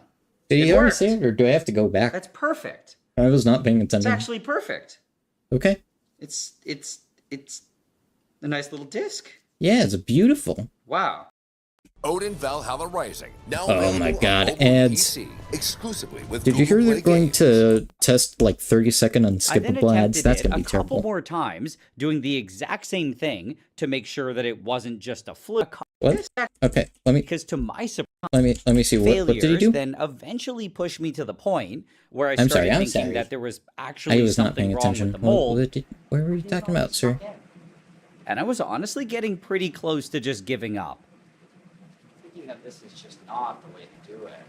Like, okay, how'd you get it to work? What happened? I then decided to try it one last time, doing something different, and I'm really glad that I did, because to my surprise, Doing something different? it actually seemed to work. What? Almost all of the metal was... Okay, so what'd you do, though? This, of course, wasn't just a fluke, and it worked every time. Okay, so what'd you do different? This, of course, told me that the mold wasn't broken or something, and it was kind of just poorly designed and super finicky. What I mean by this is that for it to work, I found that I had to use a specific amount of metal, heat it for a certain amount of time, and open the vacuum valve at a particular speed. If I didn't do all three of these things properly, it would usually fail, where the metal would either refuse to go in, or only a very small amount would, and in the worst cases, most of it would just get sucked out the bottom of the mold. Ooh, but with that being said, you my never want mold to see crisis was now apparently solved, and at this point, I was confident that I could actually do it with beryllium. Oh no. And it was time to try making some metallic glass. Very scary. So I went and got all of the metals that I would need for this, The which, bouncy as metal. I mentioned earlier, He's got a was bouncy metal zirconium, cabinet. beryllium, titanium, copper, and nickel. All of these were What do you think the process for buying beryllium looks like? Like, hey, could I get this super dangerous thing? What are you using it for? YouTube video. What? You know you can poison yourself with this. Yeah. And you still want it anyway. Yeah. Okay, fine. Sign here, here, and here. Thanks. Like, he did something similar, like, he made uranium glass, okay? The and highest he said, like, that I was able to find. Technically it's legal so long as you're not using it for its radioactive properties. So he managed to just, he just bought some. Yeah. Like, under a certain amount, you can just buy uranium. It's insane. And besides the beryllium, which was the lowest at 99.5% pure, that's scary. All of the others Scary. were at least 99.9. But moving on, with all of these metals in hand, what I had to do next was measure them out and to get the exact amounts that I would need for that Vitraloy 1 recipe. I also decided to start out with the beryllium, which was going to be a bit more difficult because it could only be handled with the worst in one the fume first. hood. And when I felt that I was ready, I cracked open the bag. Start with the worst one first, I then so made that sure way to you can handle deal it with as them carefully early. as possible, so Okay. that any dust How that many was let grams do you off need? would be kept at a minimum. And I quickly found a piece that I liked. Okay. I then Okay. gently placed it on the No scale, rough edges. and No the rough goal edges. here was to try and measure out exactly 1.34 grams. Okay. With such large chunks, this wasn't really going to be possible, but eventually I was able to get 1.348 grams, which was close enough. Close enough? And I Okay. sealed it all in a Awesome. vial.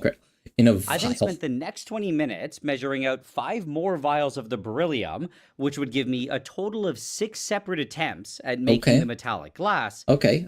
And I felt that this would be dust. more than enough. No beryllium. This meant that at this point, I was done picking through all of the dusty beryllium, and what I had to do next was the extremely fun part, where I got to load the masses of these 6 samples into a fresh Excel sheet.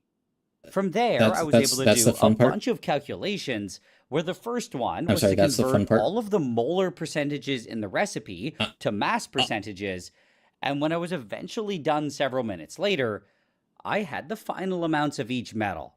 Okay. What was also essential to confirm Let's was go. that the total mass of each run added up to around 40 grams, which would give me a volume of about 6.6 milliliters. Okay, okay. This is because, as I mentioned earlier, that's cool. The amount of metal was very important, and at least based on the tin, I found that this was the ideal amount.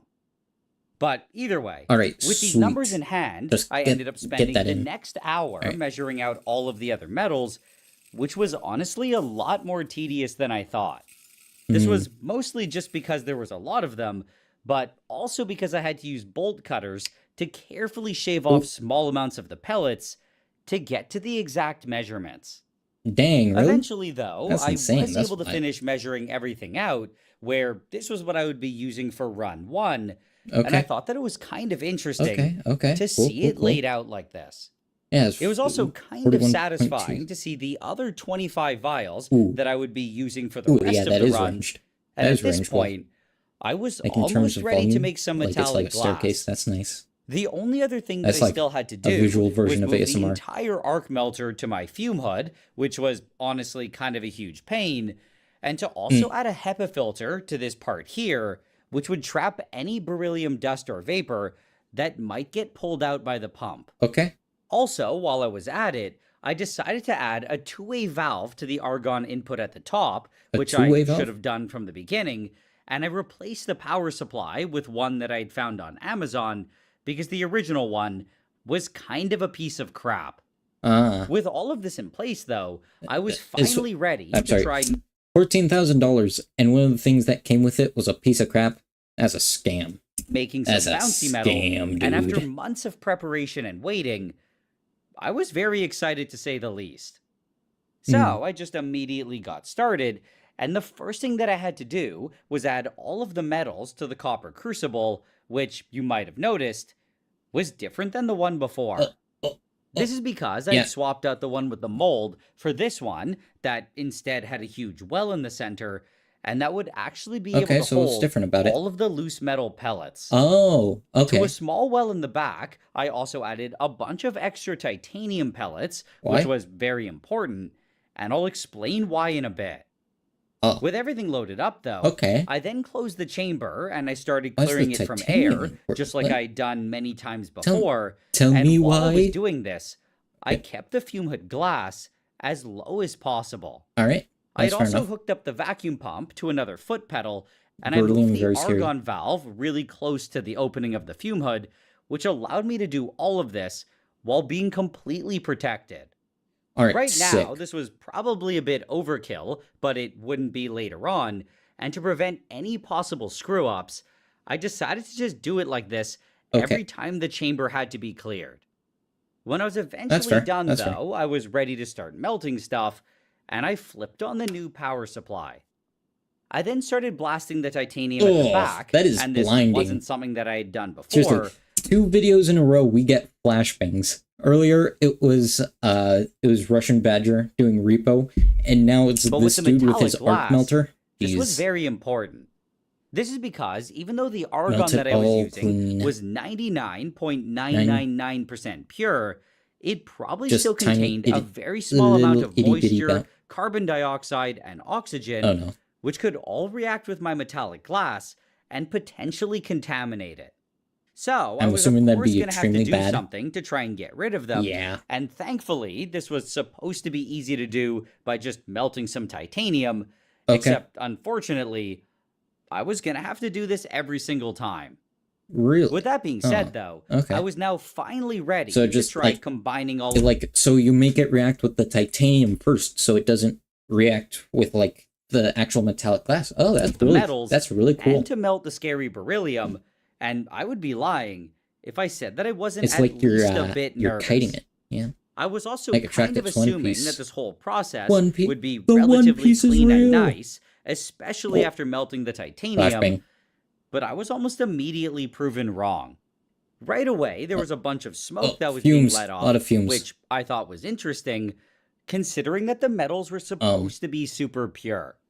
However, I assumed that it was probably just from some minor impurity, and I was hoping that it wouldn't get too much worse. Except it apparently did. I mean, what is going on? It really looked like the ball of beryllium had just exploded and released a whole bunch of toxic dust and smoke. Oh, no. And this was definitely something that I did not like. This wasn't too surprising, though, considering that the beryllium was the least pure metal out of them all, and I should say that despite all of this nasty smoke, I still felt that things were going okay. Really? But anyway, what I had now was a really hot and kind of crusty-looking blob of potentially metallic glass, and in an ideal world, this melting step would have now been done. Okay. Unfortunately, though, the world that we live in is far from ideal, and in this case, there was probably still a bunch of unmelted metal at the bottom, which I was going to have to deal with using this convenient tool that was built into the machine. Oh no. At least according to the manual, it was supposed to allow me to easily flip over the metal. However, I quickly realized that this was going to be extremely frustrating. Yeah. After 5 minutes, though, I was eventually able to flip it, and on the bottom, it was possible to see the outline of all the pellets that clearly didn't melt. Like that looks like the top of a metal I just immediately started blasting it. It then I started melting again and getting much more evenly mixed, and what was nice was that it didn't seem to let off nearly as much smoke. Okay. What was less nice, though, was that according to every source that I had read, to get a good uniform mixture of the metals, I was going to have to flip it at least 3 more times. 3? This definitely wasn't ideal, but I also really didn't have a choice. And when I was eventually done, over 20 minutes later, I had a nice blob of red hot metal. He's just going to be him. Now, all I had to do was just let it sit there and wait for it to cool down, and for the cold crucible to quickly pull away its heat. Flips burgers. At the same time, though, I felt that it was a good idea to watch it very closely and to see exactly how long it took to solidify. Okay. This is because in general, when making metallic glass, getting it to freeze as fast as possible was extremely important, and with the some alloys need to be cooled at over 1 million C per second, but Vitrolloy only needs about 1 C per second. Thank God. 1, this was going to have to happen in less than a few minutes. This way, there wouldn't be enough time for any of the metal atoms to crystallize or to form any ordered structure before solidifying. Instead, at least in theory, they should all get locked in a random and amorphous state, and this is supposed to form a metal with very different properties that's commonly referred to as a metallic glass.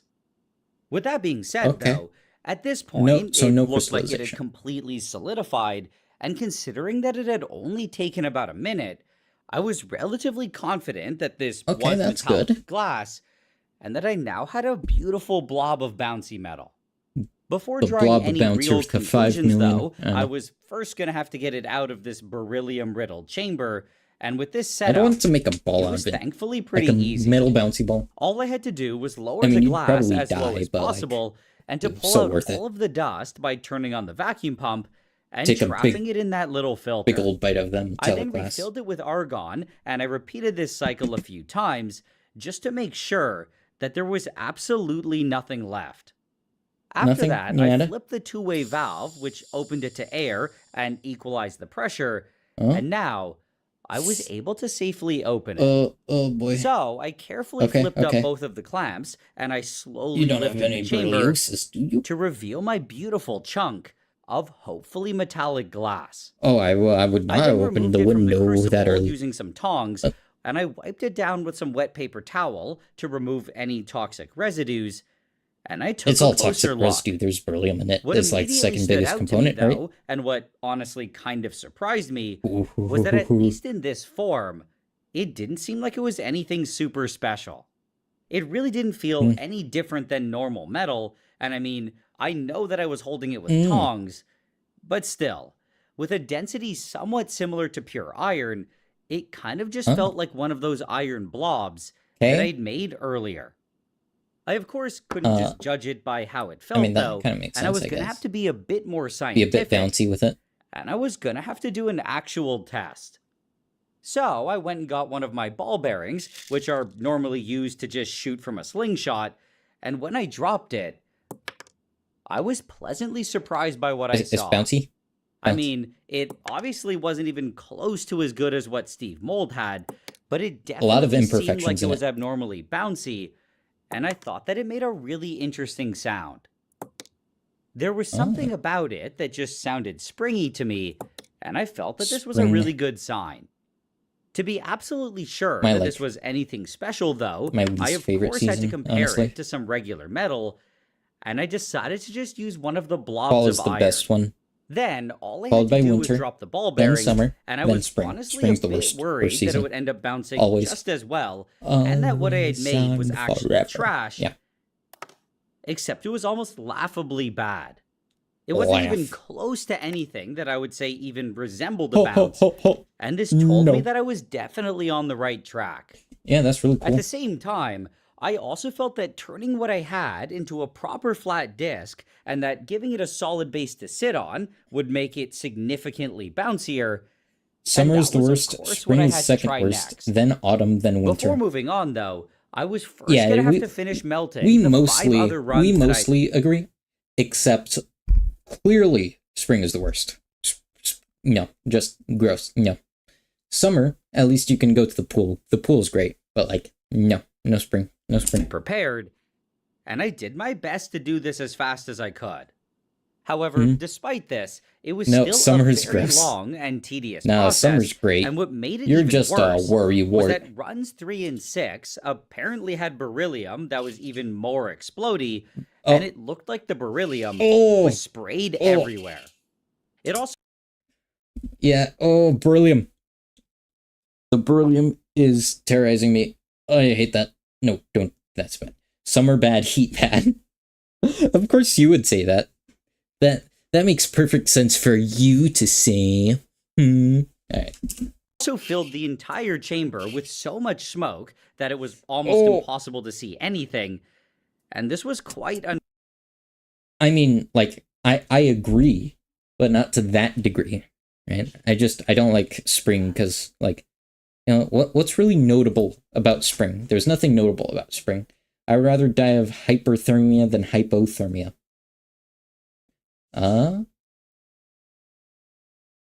You would rather die of heat stroke than being too cold? I feel like that's the opposite of what you meant, right? Like, wait, reverse that. Yeah, and that's what you meant, right?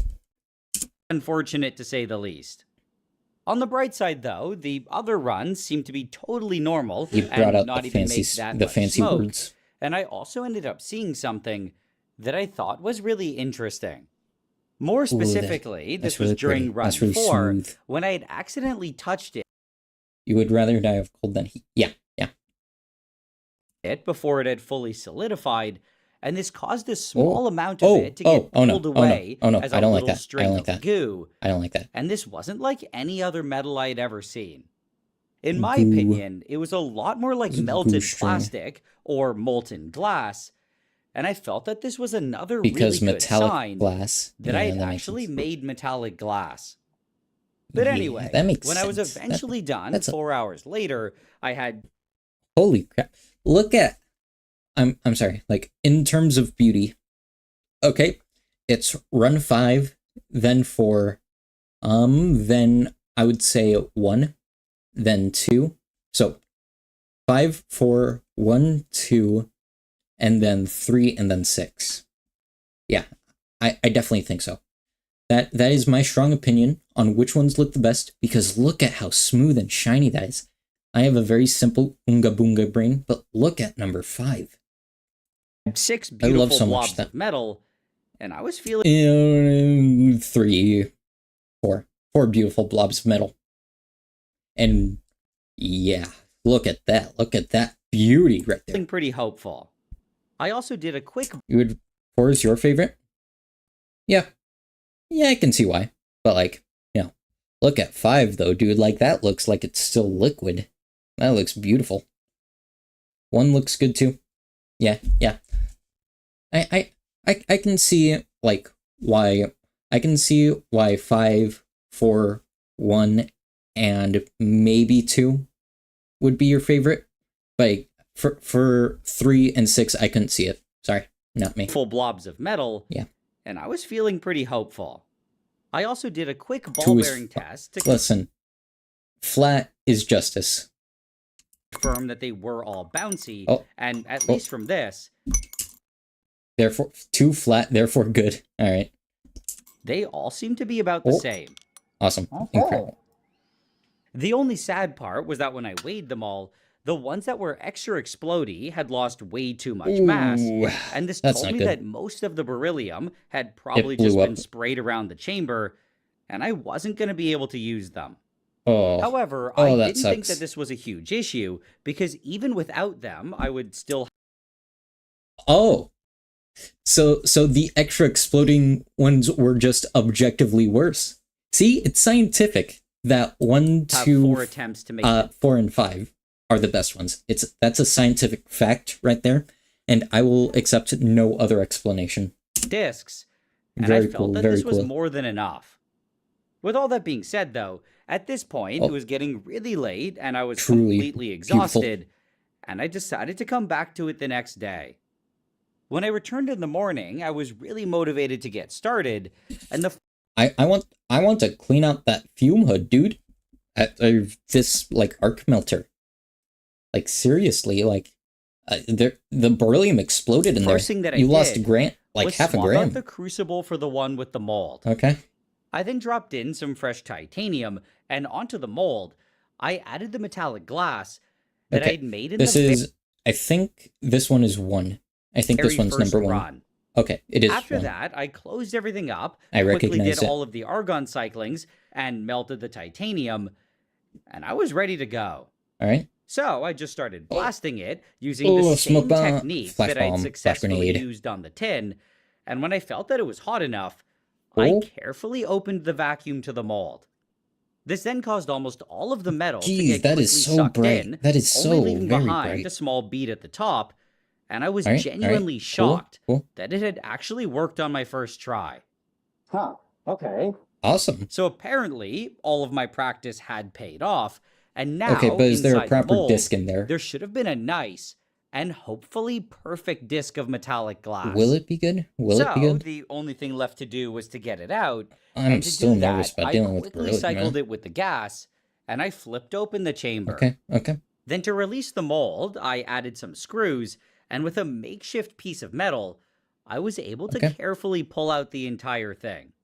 With this in hand, the very only nice. thing left to do was open it up, and inside of it, I was expecting to see a nice and beautiful disc, but I was immediately disappointed. Oh. This is because what I got instead Ooh. was an ugly piece That's of crap close. that somehow didn't even fill the entire mold. Ugh. And what bothered me even more was That that it hole in the seemed middle? like it was pulled in very weirdly, which caused this gap to form in the middle. On top of this, there was a Is lot it of the metal hole? that was definitely getting sucked out the bottom, as evidenced by the tail. Mm. And what was also really bad was that Was it it too looked like fast? even if the button at the top had gone into the mold, it would have only barely been able to fill it. Oh. Overall, this was a little sad to say the least, but at the same time, I wasn't too worried because Okay.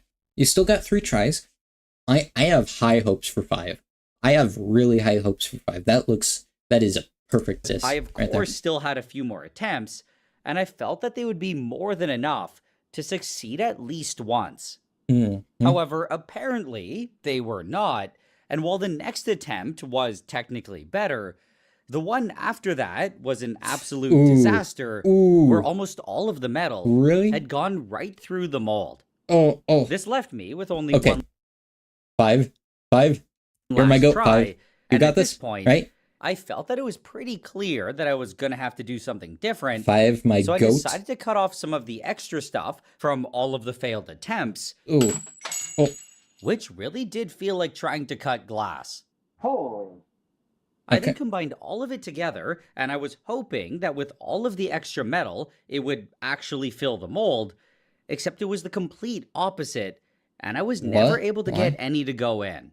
Oh. All that I okay. ended up with was this huge and kind of useless chunk that I couldn't cut or break apart because of the beryllium, and at this point, I couldn't help but feel pretty that's sad. frustrated with how things were going. Yeah, that's I fair. mean, it was I feel probably bad, a dude. bit naive to think that it was all just going to magically work, especially because the vitroloi had completely different properties than the tin, which probably required a different technique, and I had never even worked with it.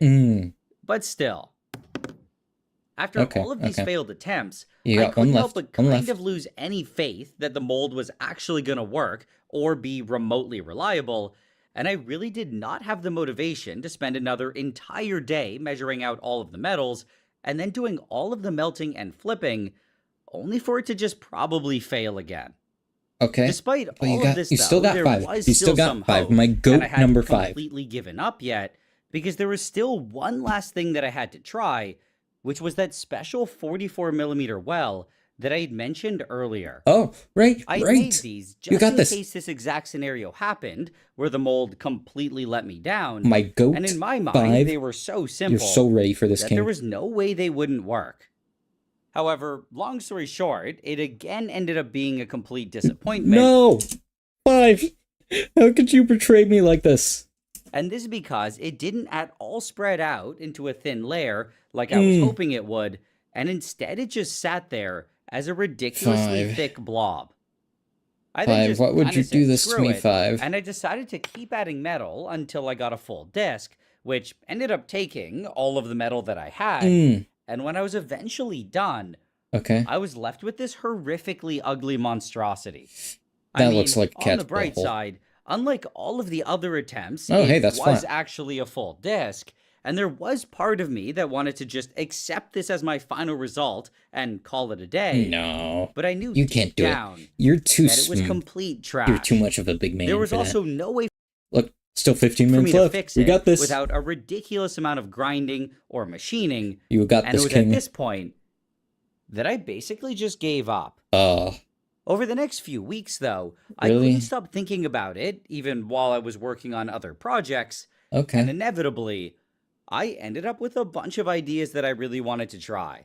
Okay. For some Okay. reason, I was also feeling really confident that I could actually get the mold to work properly and consistently. Why? And I decided to just jump right back into the project, and I started weighing out the metals. All right. This time, okay. though, I You was got very this. careful to only choose the beryllium balls and none of the shards, which seemed to be more explodey, and I also ones weighed that out go 30% boom. Okay. more of everything. This is because I felt that 30% more metal would be the perfect amount, and that it would be just enough to compensate for all the metal that was getting shot out the bottom, while simultaneously not sense. being so much that it would refuse to go into the mold. I'm not sure why, but I was also feeling weirdly optimistic, so I Alright. decided to only give myself 4 attempts, and with all of the metals ready, I did all of the same melting and flipping steps. Okay. When I was eventually done, I had these 4 beautiful 2 beautiful balls. In this case, I think it goes 4, 3, 2, 1. Yeah. Because this, like, okay, you can see like some deformations on this edge right here, but this one is a little bit more deformed. So yeah, 4. Ooh, but there is also that like back end. So, but like either way, this one's still smoother. So I'm thinking, yeah, 3, your goat. Yeah, like 3 is really good, but I also really like 4. 1 and 2 are ugly. full blobs of You metallic ugly glass, children. which pretty I much shall looked be the evil exactly the same stepmother. as the ones from earlier, except they were 30% bigger, and I loaded the first one onto the mold. Okay. I then did all of the Ugly. typical gas cyclings Ugly and 1 and 2. titanium melting. My pride and after enjoys 3 hours and of 4. tedious work, it was finally time to see if any of my new ideas were actually good, or if it would all end in another complete All right. failure. And I just started blasting the metal. So anyway, As start usual, this caused blasting. it to all quickly melt, and now, the first major thing that I was It's going to going do down. differently was to just keep Into blasting the it well. for a ridiculous amount of time. This is because I found 10 out that million unlike normal metals, years metallic later. glass is significantly worse at conducting heat, Really? and it was very likely that it just took a lot longer for the entire Okay, thing so to it's fully just gonna liquefy. take a while. So I Alright. decided to heat it for no less than a minute at near max power, and when I felt that it looked good, Okay. I moved the electrode to the middle, and I continued blasting it there For for how long? another 10 seconds. Okay. This would just really make sure that it was fully liquid above the hole. Get that crap out of there. And then after that, the only thing left to do was Give it the open big the suck. vacuum valve. I also had to do this slowly and The very big carefully, suck. which I felt would help prevent the metal from just blasting through the mold. And almost right away, slowly, it all started getting sucked in. Oh. Then not long after, it started looking very similar to my other attempts, where there was just a small bead left at the top. You got this. The only difference this time was that the bead looked like it was slightly bigger, which kind of implied that it didn't all go in. But at the same time, I did start with a lot more metal, do well? which made it hard to tell. Okay. Either way, I then let it cool, cycled the gas, and popped it out. Okay. And part of me was mentally preparing for what was probably another miserable failure. Disc? However, that absolutely was not the case. Beautiful. And inside of the mold was what looked like a near perfect disc. Beautiful. Oh my god. It actually worked. I mean, Look it still at him. had some issues. Well, but yeah, it was used way one. nicer than Dirty any other one. attempt. Gross. Disgusting. And I really couldn't have asked for anything better. Yes. That is so cool, dude. Yes. Look at that. That is good. Okay. So clearly, getting the optimal amount of metal You was just very need 2 and important, 3. and just using a slightly different technique had apparently made a huge difference. And I was both extremely excited. I think it's either and going to be relieved. 3 or 4 that works out best because obviously. Oh. No, get out of here. Get out of here, ads. There's no skip ad button. This is less than 15 seconds. Crap. Spend your summer like this. Hey, Jim, how's your Get out of here, Elio. You know. I hear ya. Or like this. Get out of With here. that being said, I then went ahead and did the exact same thing for all of the other ones, and a couple of them were still a bit finicky. Were they? But in the end, I was actually All able right, to all make right. 3 more Oh. discs. Oh, look at 4. 4, my beautiful child. Look at 4. Oh, yeah. Like, 3, like, these turned out all decently, but like 4, I made the right choice. Oh, man. Like the first one, very though, cool. none of them were quite perfect, and they all had some slight defects. Yeah, And on the surface yeah. of them, they all They're looked all, like like, they had speckled some and stuff. weird ripples. However, from what I could tell, this was extremely minor, and it only seemed to be visible because they were so shiny. And overall, okay, that makes sense. I still felt that they were more Is than it- good enough. All right. But moving on, now that I actually had it in disc form, 2, what I of course 3, had to do next 4. was test out my theory 4, from earlier my goat. and to see if it was bouncier. Okay. So I went Strip and got my off stainless steel the base, stems, which the had little been stems, made by my guys. friend Justin, who runs the channel The Thought Emporium, Very and he was able to machine it. You love to the see exact scientists same supporting other dimensions as scientists on here. these. I then carefully placed my disc on top of it, and I went and got my Oh yeah, ball from here bearing. that top looks really good. Like at this angle, you can't like see all the weird ripple. You can see it on like the sides and stuff, but you can't see it like up top really. Like you can see like stuff here and here, a little bit here, but like mostly it looks flat. And for what felt like the millionth time, I was What overcome with disappointment. happened? What? This is because somehow it seemed to be only barely bouncy, and it was apparently even worse than that huge piece of trash that I had made earlier. Oh. At Man. first, this kind What's of going on? surprised me, and I started thinking that I probably just screwed up measuring or mixing the metals, but at the same time, I knew that something was off because of the sound that it was making. Every time the ball hit it, it was making a clinking sound instead of the bouncy one that I had heard The earlier. betrayal. Yeah, And terrible, in my terrible, opinion, truly terrible. This had to be happening because the disc wasn't perfectly flat. The surface defects? This was probably Oh. causing it to slightly pivot and to get slammed into the base every time it was hit. And it was very possible Man, that this that's was terrible. absorbing enough energy to completely ruin the bounce. Oh man. It also thankfully seemed like it was a relatively easy Okay, so you just gotta buff down the surfaces? thing to fix. Either And surface? the obvious answer Oh, but was beryllium. to just glue it down. Oh. Before I could do that, though, I was first going to have to clean it up a bit by cutting off all of the extra stuff with some bolt cutters and clean it up a bit. Look by at that cutting off spark.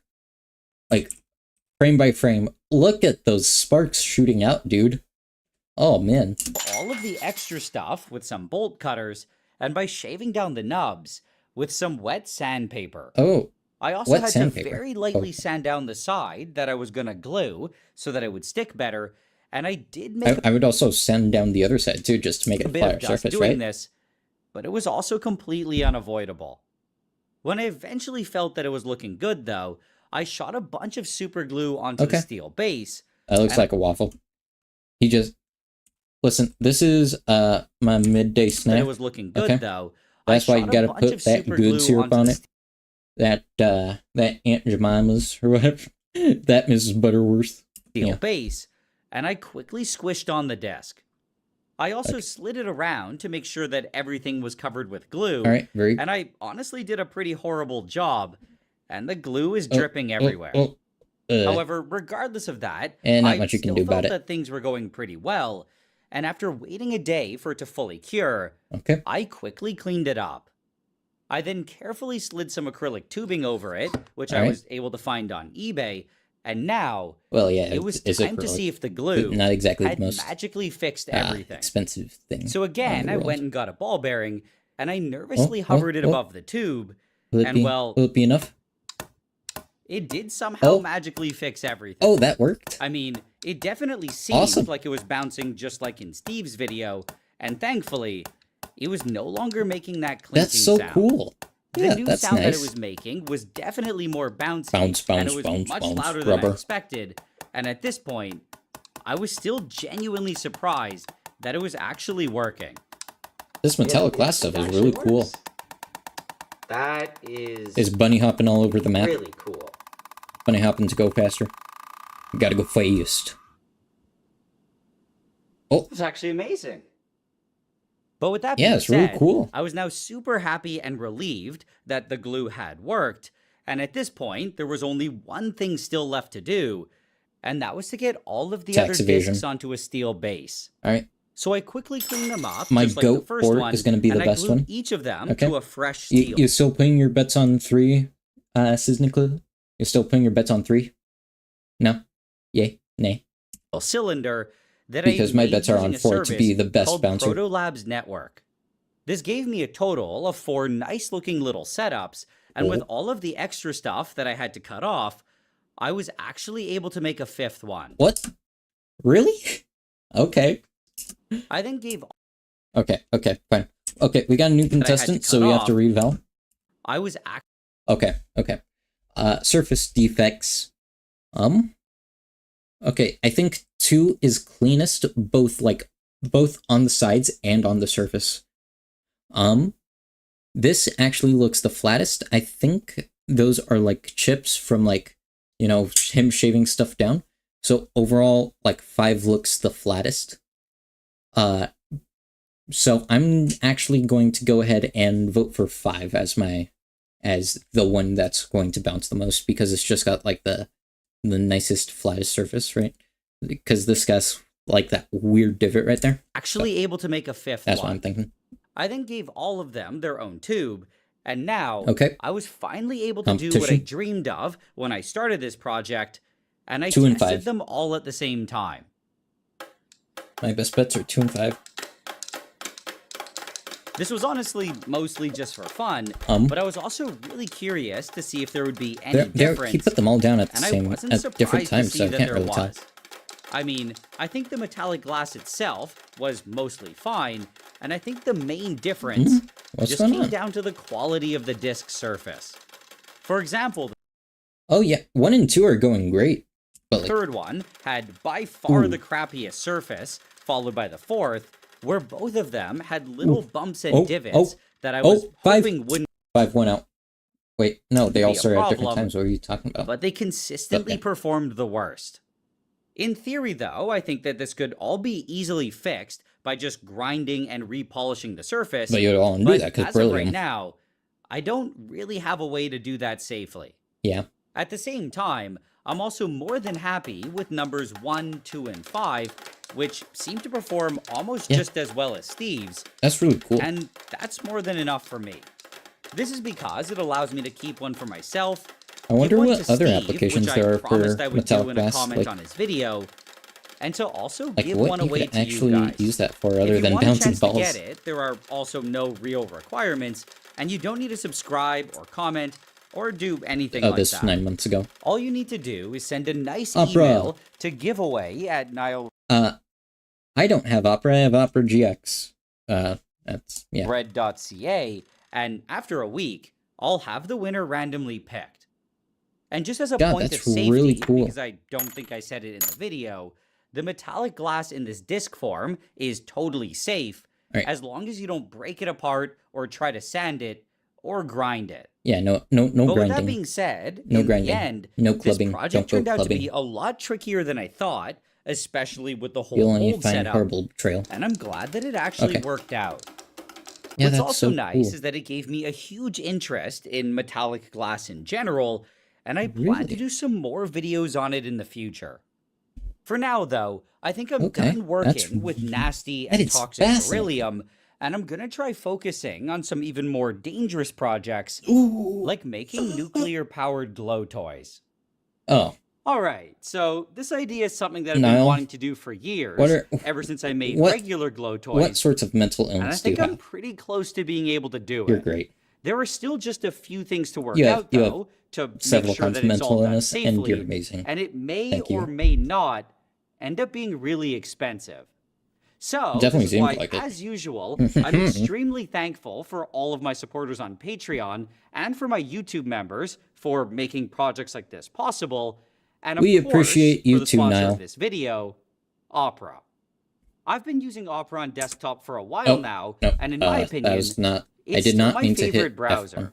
This is because it's both really fast and intuitive, Yeah, I use Opera. and it's I use loaded the with a gamer bunch of mode. extra The gamer features, mode Opera. and it also just got new updates to its native Yeah, I browser think it's just AI. the rest of it called is just Aria. ads and One like of his the biggest updates is that Patreon you can now members and access stuff. Aria. So we move on to find what's going on. Like, okay, from these videos right here, which one do you think we should go to next? I will wait 30 seconds. Starting. Okay. 30 second timer. If my one chatter does not say anything, then I'll just which one should you can't see? Oh no. Oh right, my head's in the way. Sorry. OBS. OBS save me. Okay. Okay. Can you see it now? Yeah, I moved my face hole. I moved it. Alright. Alright, go ahead, take a look. Oh. It's muted by default. Okay. Okay. I'll give you another few seconds. So you can choose which one we watch next. That's your job right now is to choose what I react to next. 5, 4, 3. Yeah, just from this list, just from the like next videos list, or like you can suggest a specific video. What is Emong? Emong. Okay, Emong. Okay.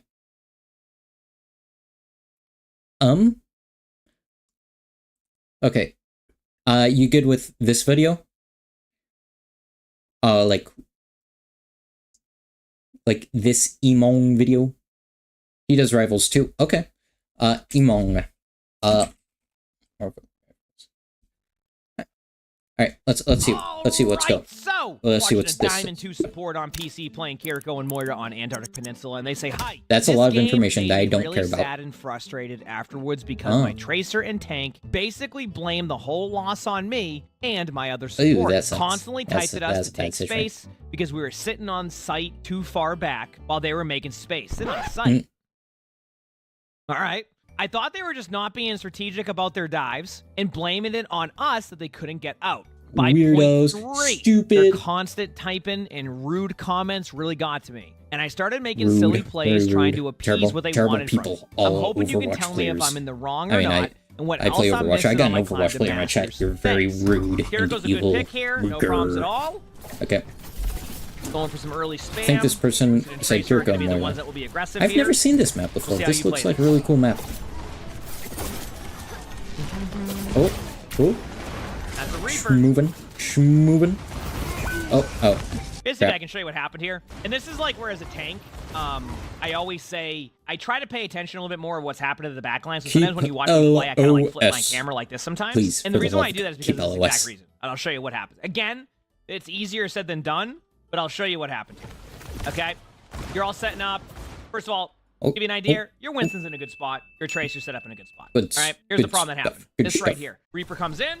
Your team, y'all get distracted. You throw a cleanse because of a Reaper teleporting in. Try not to use a cleanse right away on a Reaper teleporting in. Give your teammates some time. They're not going to one-shot your Cassidy. Here it goes, very dependent on our cooldowns. Right? I guess that's Winston's everyone. up here taking space, totally fine. But what does the Winston that's do? Really cool. That's doesn't know this is happening, and you fall over. So this goes as like a tip for both tank and support here. Not necessarily on the Winston fully, but I just wanted to show you what happened there. Oh man, he died literally right before. The other team was a little bit more aggro in their play with the Reaper, and then it turned into that. So, yep. Oh, jeez. Oh, no. Yeah. No. Yeah, that cleanse was fine. You were trying to keep your Juno alive. Unlucky, GG's go next. Now your tank's on Hazard, which is a fine swap. Tracer just got staggered plus, out there. Nothing your team can do about that one. Third thing plus fourth thing. The point just got captured. So you actually end up getting away with a little bit less point capture time, too, which is nice. You know? No. Right. Angles are fine. You're not playing too far back. You're just taking angles, and they have space creation. Tracer's already in. Hazard's in. Heal everyone up. Make sure nobody dies. Pausing right now. Everything you've done up to this point's fine. This one is going to be questionable, but this is technically the correct play. Now, technically, if you want to get really analytical here, the correct play is probably the Hazard would end up backing away this way rather than trying to take the engagement, right? Sometimes you get somebody low, but that's okay. You can go and get that kill later on. You already got a support kill. So we'll see what happens here. Support goes right into the middle of their DPS. Totally okay, fine. Survived. Perfectly played by everybody there on the way that you would normally do that. Good. Everything worked out. Good job. It all worked out. I can't really give too much input because I haven't played. I barely played quick play, dude. I have not played any ranked play yet. Good play by your team. Not high enough level by everybody there. Ranked so y'all unfortunately. were all doing well there on that play. All right. Okay. Just make sure they don't die. That's all that is needed. All that is provided. It is all. Yeah. So far, so good. He's playing a little bit close up, but you can back Get away from this. out of there. He's doing some early poke damage. That's fine. Now, this is where your team... Heal him up. And I see this happen all the time. This is where the team has stayed here for too long. Reaper. Right? And this is going to start with a Hazard. As a tank player, I've done this before. Sometimes you're just feeling it, Reaper. then you lose kind of like this internal time and that you're not quite paying attention to. And that is that they all spawned up. When they all start to spawn up, it means that they can also kind of get some map control behind you. So if you're really far up as a tank, what ends up happening is they go to a different doorway, and you're caught out. Look at the Hazard now. Now, ideally, you're going, yeah, but the Hazard's creating space. But I want you to understand that like this part of the map is really hard for the sight lines. So if you're the Carrico right now and you want to keep your Hazard alive, the only way you can really keep them alive is if they engage here. The problem is that your teammates can't do too much damage here because of the line of sight that's happening. So everybody on your team is now separated. Do you see why? While pushing up here is fine. It's kind of messed up. It's about the timing. You probably would have wanted to back away about 5 seconds. You know, if you want to get a little bit aggro 3 seconds sooner. Yeah, because like pillars, walls, floor. Everybody in the team is back here now. Like you can't really everybody's always moving around. That's like one of the biggest things during hero shooters.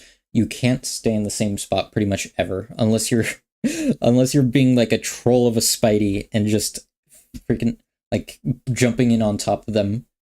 Like in Rivals, just completely, you can maybe like spawn camp in like those kinds of situations, but even that's very, very rare. Like, you have to just constantly be moving, constantly be pushing and pulling, and it's just one of the biggest things about hero shooters. You can't just sit back. You can't just sit back, but like you also need to make sure you're well within range of your team so that they can support you. Your favor, and then you can poke out their cooldowns. This isn't going to poke out their cooldowns. This is going to make them use their cooldowns aggressively on you. Next step here, I would pop a Kitsune. If you don't pop a Kitsune here, you're going to end up losing your teammates over time. You're going to get staggered out. Oh, no. So, That's on your Ooh. hazard for being too aggressive. I pretty much called that play was going to happen from the get-go of being up there too far. not great. The tank was Not just great. there for too long, right? Again, this comes from just experience on tank. I've done that before. Sometimes it's also okay to be like, hey, making like, oh yeah, space we're for- going to start backing yeah. up. You don't Yeah, this isn't COD, you know, you can't just spawn camp, you can't like get 50 million headshots in a round to win the game. But like you know, you have to just constantly. mind backing up. I'm okay with that. When people tell me Moving that as a around. tank, I'm fine with that. That gives me kind of that timer. Take space, but also don't die for that Now, space. Yeah. would you pop Kasune Listen, here? No. you This can't team fight isn't really help winnable anyone at this if you're point. dead. Only That's way I not would how that change my works. tone on that is if Except you got, like, 2 kills, then you maybe if there's like some revival ability and you have some All I'll like say is niche this, the more case you do it, scenario. if you Like can learn from each good other play with that, and bad play from otherwise that, you'll start that's to pop off. generally not a Sometimes, good like, situation to be players in. just automatically W's. Cleanse was fine there. No one's fault in that team fight. Oh. If your teammates are looking to blame somebody there, there's no one to blame for that team fight. I called out one of those. That was a good play by the other team. Your Kasune reaction was fine. They killed 3 as you did it. I don't think there's anything wrong with that play. Yeah. I think that was what was going to happen. Swap to Moira now. You said you did this Okay. because you were getting dove on by the Winston. I'll give you the swap for now, especially because you just use Fair your ultimate, enough. but we'll see how you play and see if it plays better. Okay. Yep. Damage. Get him in there. Okay. I want to. My Lovesack couch adapts to it all. Oh. Little get-togethers elevated Where's with the that? latest tech.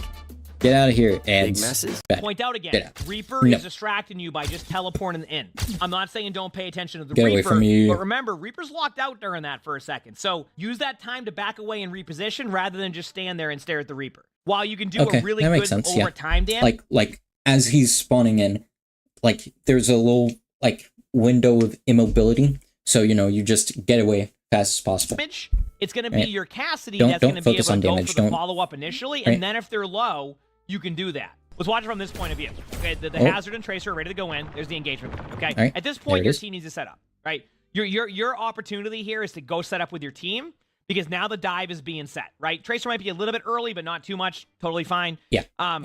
Hazard setting up for the dive. Okay, so now watch. Your Hazard and Tracer are moving to the point to drop him down a point. The Reaper teleports in. Okay, ideally, what would happen here is you would just play the distance on Reaper. Right? Does Reaper Yeah, do just well get away against from him. distance? No. No. He's got So a what shot. you do is, as the Reaper's doing this, He's and your only team's got engaging, shotguns. you have No, plenty of no, opportunity stay to away. either drop down here, move this way, and take space creation. What does your team do? They move towards him. A Reaper alone has now created a 3v4. It's not even about you and the Cassidy turning around. It's about where your Cassidy and you are positioned. If you go this way on the rotation, now the Reaper's out of range. Right. Like, get Now you can away. do the same Yeah. damage, Mhm. and you can also help your teammates, right? Mm. Instead, the Reaper That again is makes a lot of teleported. sense. You're making a lot of causes sense, backline Magic pressure. Man. Everybody's getting low in your team, forces Okay. out an early Juno ultimate. Now, this is also kind of your, honestly, truthfully, like your Hazard again, I think is staying a little bit too long up there. At the same time, I've seen some really Yeah, good OWCS yeah. Hazards. They overextend a little bit and they survive. There you go. Team takes the team fight, but I Listen. wanted you again to see. A good tank, just like a good man, knows when to pull out. Where you kind of took yourself out of the team fight by just a Reaper teleporting in. This is totally fine. Get out of You there. did, Yeah. you're going to Oh. probably fall over. I was going to say, I Mm. want you to think about something when you fade Yeah, out there. I'm not much better. Go to a spot I'm that's going to probably force worse the player Winston than away this from person your is. team and Yeah. isolate them from the team. So I'm just here to make jokes. I can't make any actual commentary. Oh, whoop. Notice how the Reaper tried to teleport If in. you No one heal bot overreacted with to the Moira, Reaper. you're just You got a pissing free on him. kill. Piss. See what I'm talking about? Good Oh. job. See what happens there when you Oh, don't Chris. overreact to the Reaper? Again, There it goes. when I say, I'm not saying don't react to Goodbye. the Reaper. I'm saying don't overreact to the Reaper. All right, keep that in mind. Actually, are you Yeah, gonna lose this don't team fight like. now, even though you should have won this? Your aggression's Oh, fine here, by the way. ooh. That's. Look at. Yeah, they're like it's like I know the feeling. Like everybody's swarming, you gotta get out. Yeah. I definitely know the feeling when like stuff like this is happening. Oh, no. Okay, oh, there's. Surrender to my will. Oh, did they just ult? Surrender to Yep, they my just will. ulted.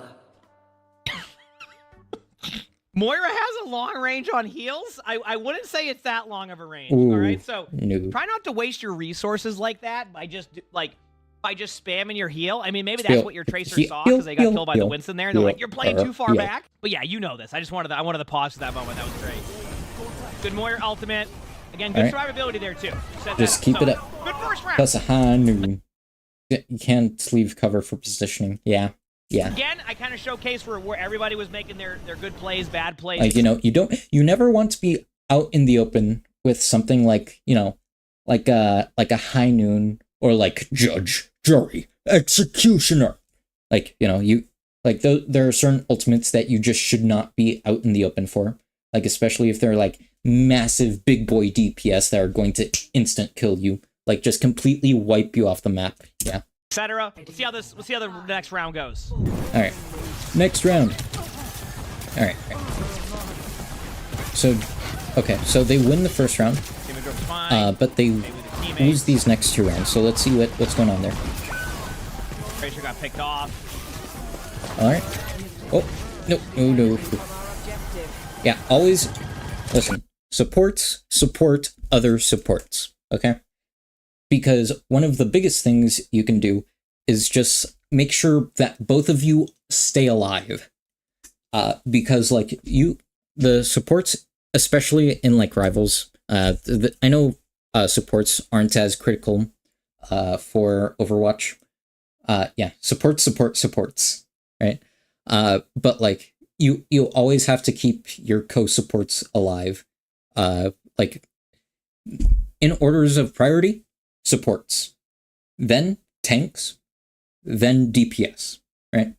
Like that's how it works. That's kind of the hierarchy you should always be aiming for. That's why I love Brig. If you have nothing to do, you default to enabling and keeping your other support alive.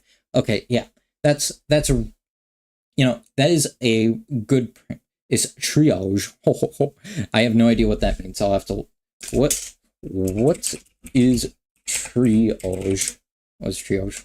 Triage, preliminary assessment of patients or casualties in order to conduct a preliminary in order to determine the urgency of need for. Oh, so it's like preliminary stuff. Okay, cool. Just to point out, the first team fight there was because of the lack of being aggressive.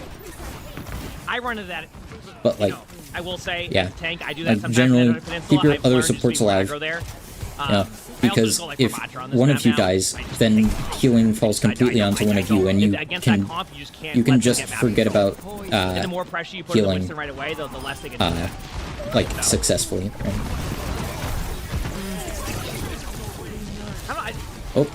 Am I wrong to say that keep everyone up and outside of being distracted by the Reaper, your playstyle has fit with exactly how your teammates are trying to play? Okay. Yeah, it's going well. This round, the tank was the one that wasn't aggressive at the beginning. Again, I've been there in that tank's position, so I get it. Yeah. Sometimes it's like you don't want to overextend, but you also like have to look at the comp they're running and not give them too much map control. Like the hazard being up there is fine. That was fine. That like dash backwards so well played by both with Moira's fade, really entertaining. That's really neat. High noon Cassidy. So your teammate died to High noon Cassidy. That's again not on you. Just like bail out, yeah. Yeah, I don't. Yeah. I can see why. I don't think you're playing far back there. I think your team is basically shouldn't have died at the high noon. And that was it. Just the high noon got a kill when it shouldn't, and now you're here. Oh. Yeah. Don't. Stupid. Don't put yourself in these situations where it's like insane, just crap. Right. For your team, you're being aggressive with your ult as much as you can. There we go. Damage orbs once you get the res off. You have to back away now, so if your teammates die here, it's not really going to be on you. That's there we go. A little bit of an ambitious positioning by you, but it's still fine. All right. Just keeping your teammate alive. Just try to enable everyone. Somebody, which is good. Fudge nuggets. Like this always hurts. Just like seeing your tank at like 1 health and trying to get to them as fast as possible because you're just panicking and you mess up and misstep. Going to LOS of like some DPS that decides to headshot you. Like that's a constant fear as a support player. Like, no, I'm squishy. Don't harm me. No. I know what's happening, by the way. Here's what's happening. I think what's going on is the tank is wanting the team to play more aggressive up there, but then when they get grinded out, they automatically see the teammates have fallen back. But in reality, the team backing up here is a little bit correct because you can't hold those corners, right? You need to take team fights in advantageous sight lines. So if you're constantly taking aggressive plays in non-advantageous sight lines, this is what's going to happen to you. You're going to fall over time. Again, the idea is to bait out their cooldowns, not have yours be baited out by them just taking the map on you. So, right, that makes sense. Or like not taking the map, but like playing too far up and too close. Don't let yourself get masterfully baited. Capacity there. That's a bad thing generally. You survive it, but like again, this goes back to what I'm saying is like their team is doing a really good job of forcing your teammates going for the supports. To use your cooldowns, when in reality you should be getting their cooldowns out while also playing it like safe. Your team has not done that, and you've used so many cooldowns to survive when playing too aggressive that you're not able to win the team fight when you need those cooldowns. This is a team issue right now. I just realized something. The difference between men's hear me outs and women's hear me outs is that women go for physically unusual men, while dudes go for the hear me out is the mentally unusual. So like, you know, Moira, hear me out. We're like, it's just being played. That's something that could be made into a short. Here, you know that. Women's hear me out. I'll be real with you. Kind of saw that happening there. Yeah. It's okay to use your fade to a safe spot like this and then pop your ult. I want you to see something. You ready? If you're right here and you fade this way, what? Okay, so women's hear me out is pretty much anything under the sun. Men's hear me out is specifically the mentally ill girl. Oh wait, ballet twins ZZZ. Okay, there's these monsters in ZZZ, boss monsters, and listen, open image in new tab. Oh, that's just ultra fucking small. She won't fix me. Listen, I could fix her, but why would I? She's way harder that way. What do we have? We have cover, right? We have an angle to heal your teammates, that's the joke. And you're in a good spot. Instead, you decide to fade kind of around here. So remember, think about where your position is going to be. This is why I prioritize it. In Overwatch, as people get better and better and climb, you're going to see all the same stuff that you see. It just reminds me less. of Soviets, right? Or you're going to Atomic Heart, right? Atomic Heart. Yeah. Atomic Heart. Well, is this actually an Imogen game? Yeah,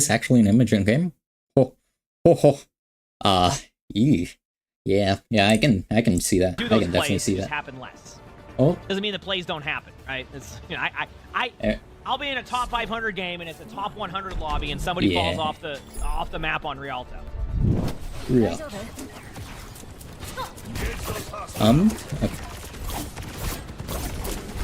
Go back on Kiriko. You know, it has sexual playing angles. Remember, there is a sword to your right. So you can take a little bit of extra. Yeah, there you go. That's something. Using cover. You're good now. Only way you would really move from that spot is if your teammates move in. Okay. Okay, I think YouTube is not. My Wi-Fi is crapping out on me right now. Sight lines. If you're a tank player, sight lines. Whenever I fall over as tank, this is usually what happens to me. I don't think about the sight lines, and I think I can be healed through 100 walls. That's not good. Now, if you're going, hey, can Kiriko TP in and cleanse? Of course. Would that be a good idea? Yeah, sometimes going on. I don't think so. I don't know. All you're doing is going into the back line here to fall over. Huh? How many times, and I've done this before, and I'm sure people in chat are, how many times have you been like, oh, I have 4 on me, what's going on? This is what's going on. Everybody's in a fight. Okay, on OBS, you can see like your amount of dropped frames while you're streaming. And ooh, that is 0.5%. That is not a good number. Not good at all. You just went too deep. A little bit too aggressive. And then sometimes the kilobytes per second being uploaded just falls drastically. Follow up to that. It is. Ooh. Unstable. Yeah, it's currently unstable streaming experience. Yeah, it could be better. It could be worse. It'll be fine. Right? It will all be okay. Because of the decision making at the beginning of the team fights, not because you're not hitting your heels. My stream. It's really fitting that after we talk about Azula and monsters from Zenless Zone Zero and Dahmer that the stream becomes unstable. Right? That's extremely good timing. Thank you, YouTube.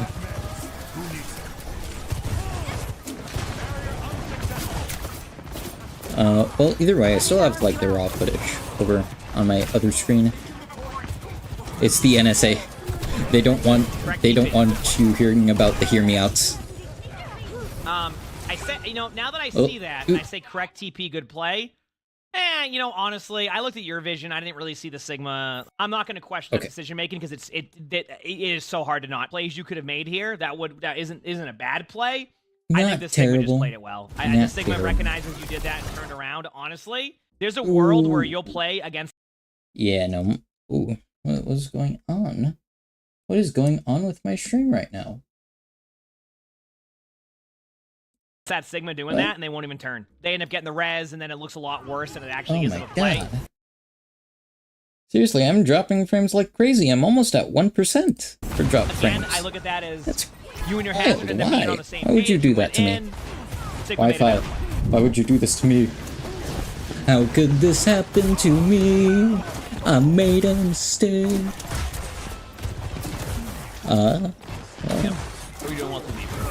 Well, make sure, keep that hazard alive. Could stick by your tracer. He's a biohazard. Yep. I'm okay with that TP. Again, reason why I'm okay with that TP to show people. Okay, other thing. Oh. Woo. Okay. Ooh.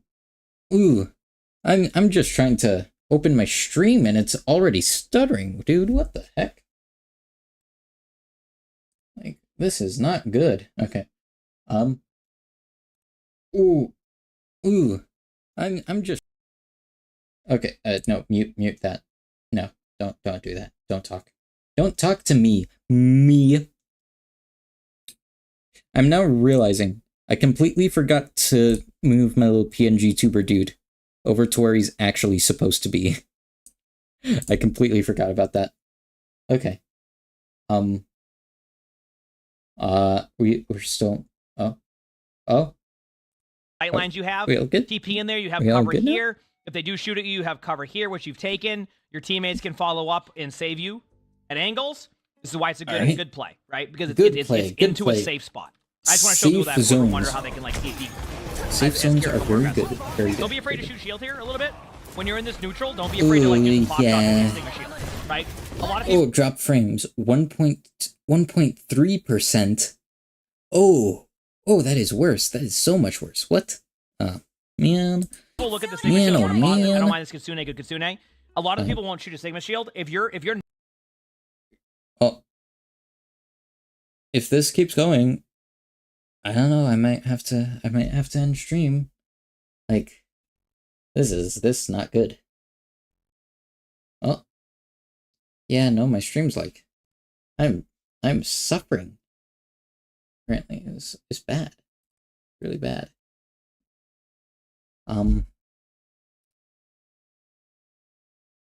This is.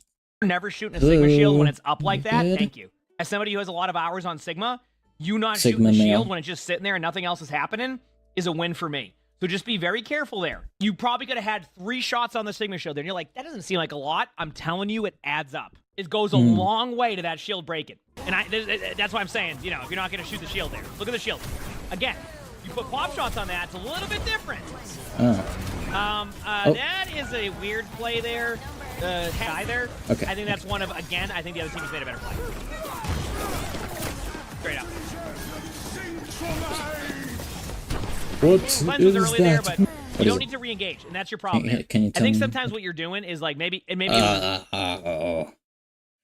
Ooh, I might have to. Yeah, no, I might have to just end stream if this keeps going.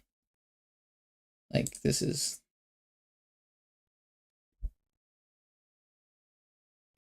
Y'all good? I got the router right here in my room, and it is.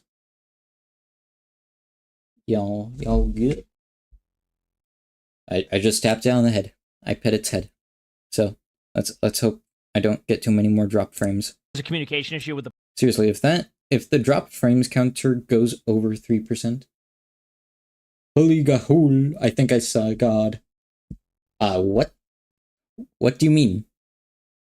What does that mean? Says Nicole. What does that mean? But yeah, no, I'm just gonna pet my router, make it happy. It is very warm on top. The point, and I wanted to touch the point. You don't need a touch point there. Wall climb. Let your tracer tap point. Survive. Have you praised the Omnissiah yet? You know, I was I went to the urgent care earlier, and during it, I prayed to the Omnissiah that they would just give me robotic implants, robotic sensory organs, instead of whatever the heck these crappy organic sensory organs are. Eyes, ears, who needs them? That's the number one thing you can do there, and that's how you win the team fight. I right? prayed to the What Omnissiah happened normally in a game here is earlier today. what you would do is you'd have your tracer tap the point, you start wall climbing around here. If the Moira gets distracted by you, it isolates them into a 1v1. Then the tracer can either kill the Moira after, or if they start going to the point, you still have a time in here where you can like get behind them, you can heal your tracer, and next thing you know, your hazard. It's not for okay. Okay.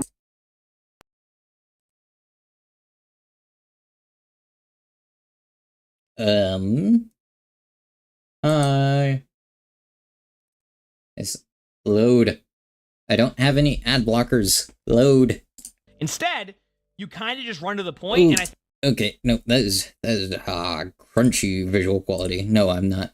No 40p. I'm going at least 720. Okay. Here we have standards. Okay. My standard is at least 720p. I think that if you played a little bit safer there, you have a much better opopportunity. All right? But it looks like your teammates might win that. That is the standard of care that should be given to all peoples of the world. Which is good. 720p. So obviously that ended up being a problem. You know? Vote me for president. Okay. Okay, here we go again. Axolotl for president. This part where 2028. the is fine for Vote now. for me. Okay. Vote for me now. I'm gonna pause when I will make sure everybody gets ice cream and 720p streaming at least. Shouldn't be a backup hazard alt play. Good play. Get in there. I think they ulted into a signature. Get his ass. Get him. Get that man. I gotta see this whole sequence. I wanted to see it from your point of view. Now let's see it from this point of view. Okay. Okay. What does this look? Hazard has ult. Hazard has ult. What does it look like from here? Okay. Gets one in the ultimate. Okay. So again, instead of like. Hey, says Nicole, what does Hazard's ult do? Like, just out of curiosity, what was the thing that happened there? Like, he got one in the ult. Is it like just a damaging ult, or what's going on? Yeah. Like sidestepping the shield, the Hazard ults into the shield, so some people survive it. Everything is all good. Okay, so now here's the ult. The ult's done. Wasn't a good ultimate. It ended up getting one, but look where the ultimate is. Right? It's not a good ult at that point. Okay. It was the idea was correct. It's just the shield play. The shield. Then after play. You look at the ultimate and go, okay, so this is what would happen. I'll give you what what would happen in this situation if I did that. Right? Okay. I've had ultimates like that Hazard before. Right? And does burst damage and pins them for a certain amount of time. Oh, that's really cool. Like it just like locks them into place. That's really good as an ult. Eh? Like especially if you got like I've very done this before mobile sometimes and you'll hear me go, crap. You know, I just should try to follow up on that because it just wasn't the best ultimate. The ultimate got out cooldown. Especially if you've got another ult ready to go from like a different character. Like that'd be great. Yeah. And sometimes that's I can definitely see the use for that. Your ultimate isn't what you predicted. Oh my god, stream health down again. It happens, right? What does the Hazard do here after the ultimate's like, okay? What are Rather you than being doing? like, hey, I got Sigma out, I got Moira fade out. I mean, Sojourn's gonna have to really overreact to this play, you know, and they're not gonna have cooldowns here, so they make the next play. Get out of here. But what happens? Your team dives in and runs in a straight line. Hazard runs in a straight line at them, gets rocked, falls over, and then says it's a support diff, right? The idea of being aggressive here is Hazard's okay. Yeah, that makes sense. That makes a lot of sense. And then what you do if the play doesn't go as planned, right? That's the next step in Overwatch. If the play doesn't go as planned, you have to make that quick audible and change that, right?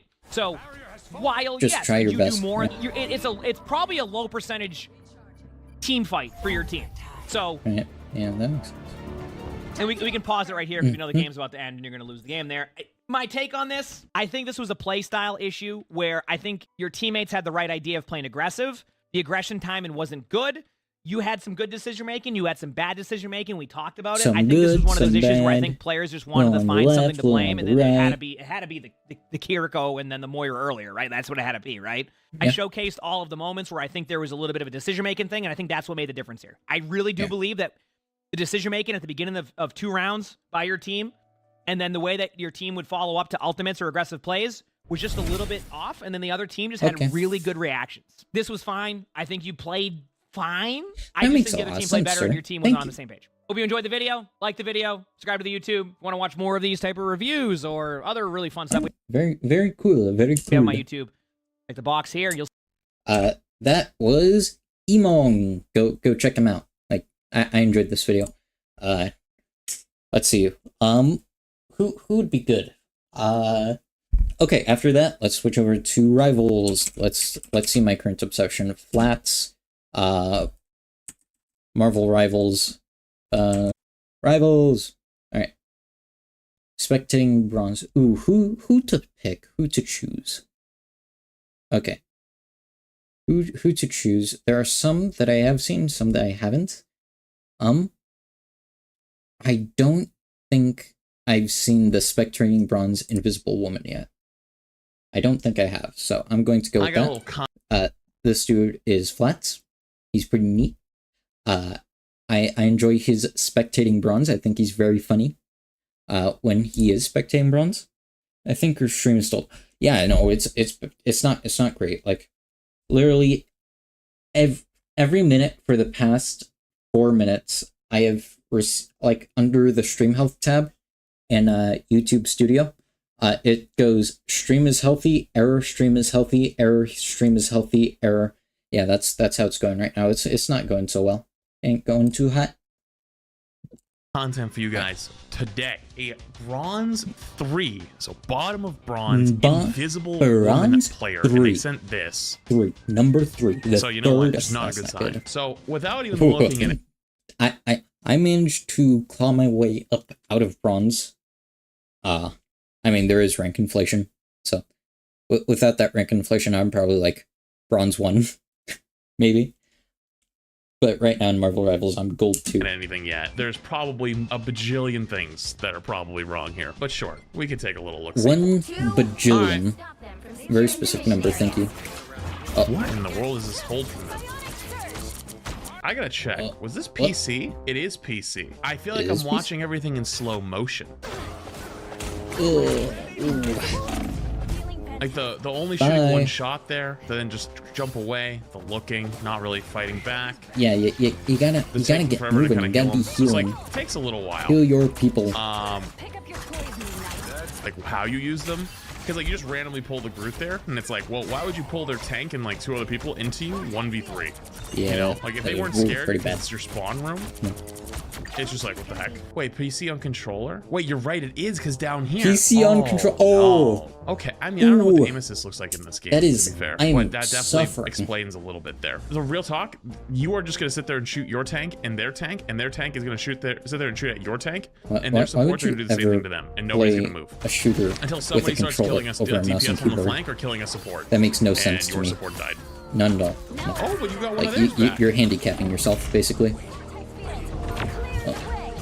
Go into spawn, you're 1 HP. Hello? You're 13 HP. 13 HP. Yeah. 13 HP. Jesus 13 Christ. HP. No. 13 HP. There we go. That took so long for you to recognize you were in danger. I thought a lot of people will get really, really disoriented with how loud the low HP noise is in this game. Like when your whole screen starts glowing. But I think this kind of goes to show that maybe, you know, there's a reason why it's there. You probably should have died there 19 times over before you finally realized. You're the kind of person that makes the low HP noise so loud. That's gotta be a new insult, right?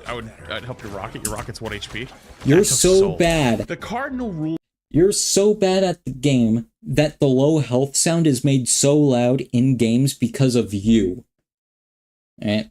of being a support player is the most important person on your team is the other support player. With both of you alive, you're going to heal everybody else. If they die, now it's up to you to heal everyone by yourself and fight off flankers and stay alive. You need each other. Here's the thought process. Enemy, shoot the enemy. Like two ends of the PB&J. Where's my other support? They go together perfectly. So you supports and around. supports. You shouldn't be looking to shoot him. You shouldn't be looking to save your DPS. You should immediately be looking to save your other support. You unfortunately go to save your DPS, then shoot at the enemy, then go to save your support. So you have your order of operations completely out. Remember, supports. Right. That is the simplest thing that anyone could probably teach you here. Because, like, I know that mechanical skill is probably going to be a big issue here, and I don't really know how to solve that for you. Yeah. That is also, by the way, like, specifically for support. So, like, if your supports are ever getting dove, you got to realize that, like, they should be protecting each other, and you have to adjust otherwise. You should be ulting back. Ults back, so, counter in ult, this type of counter. situation, they ult And counter ult. point.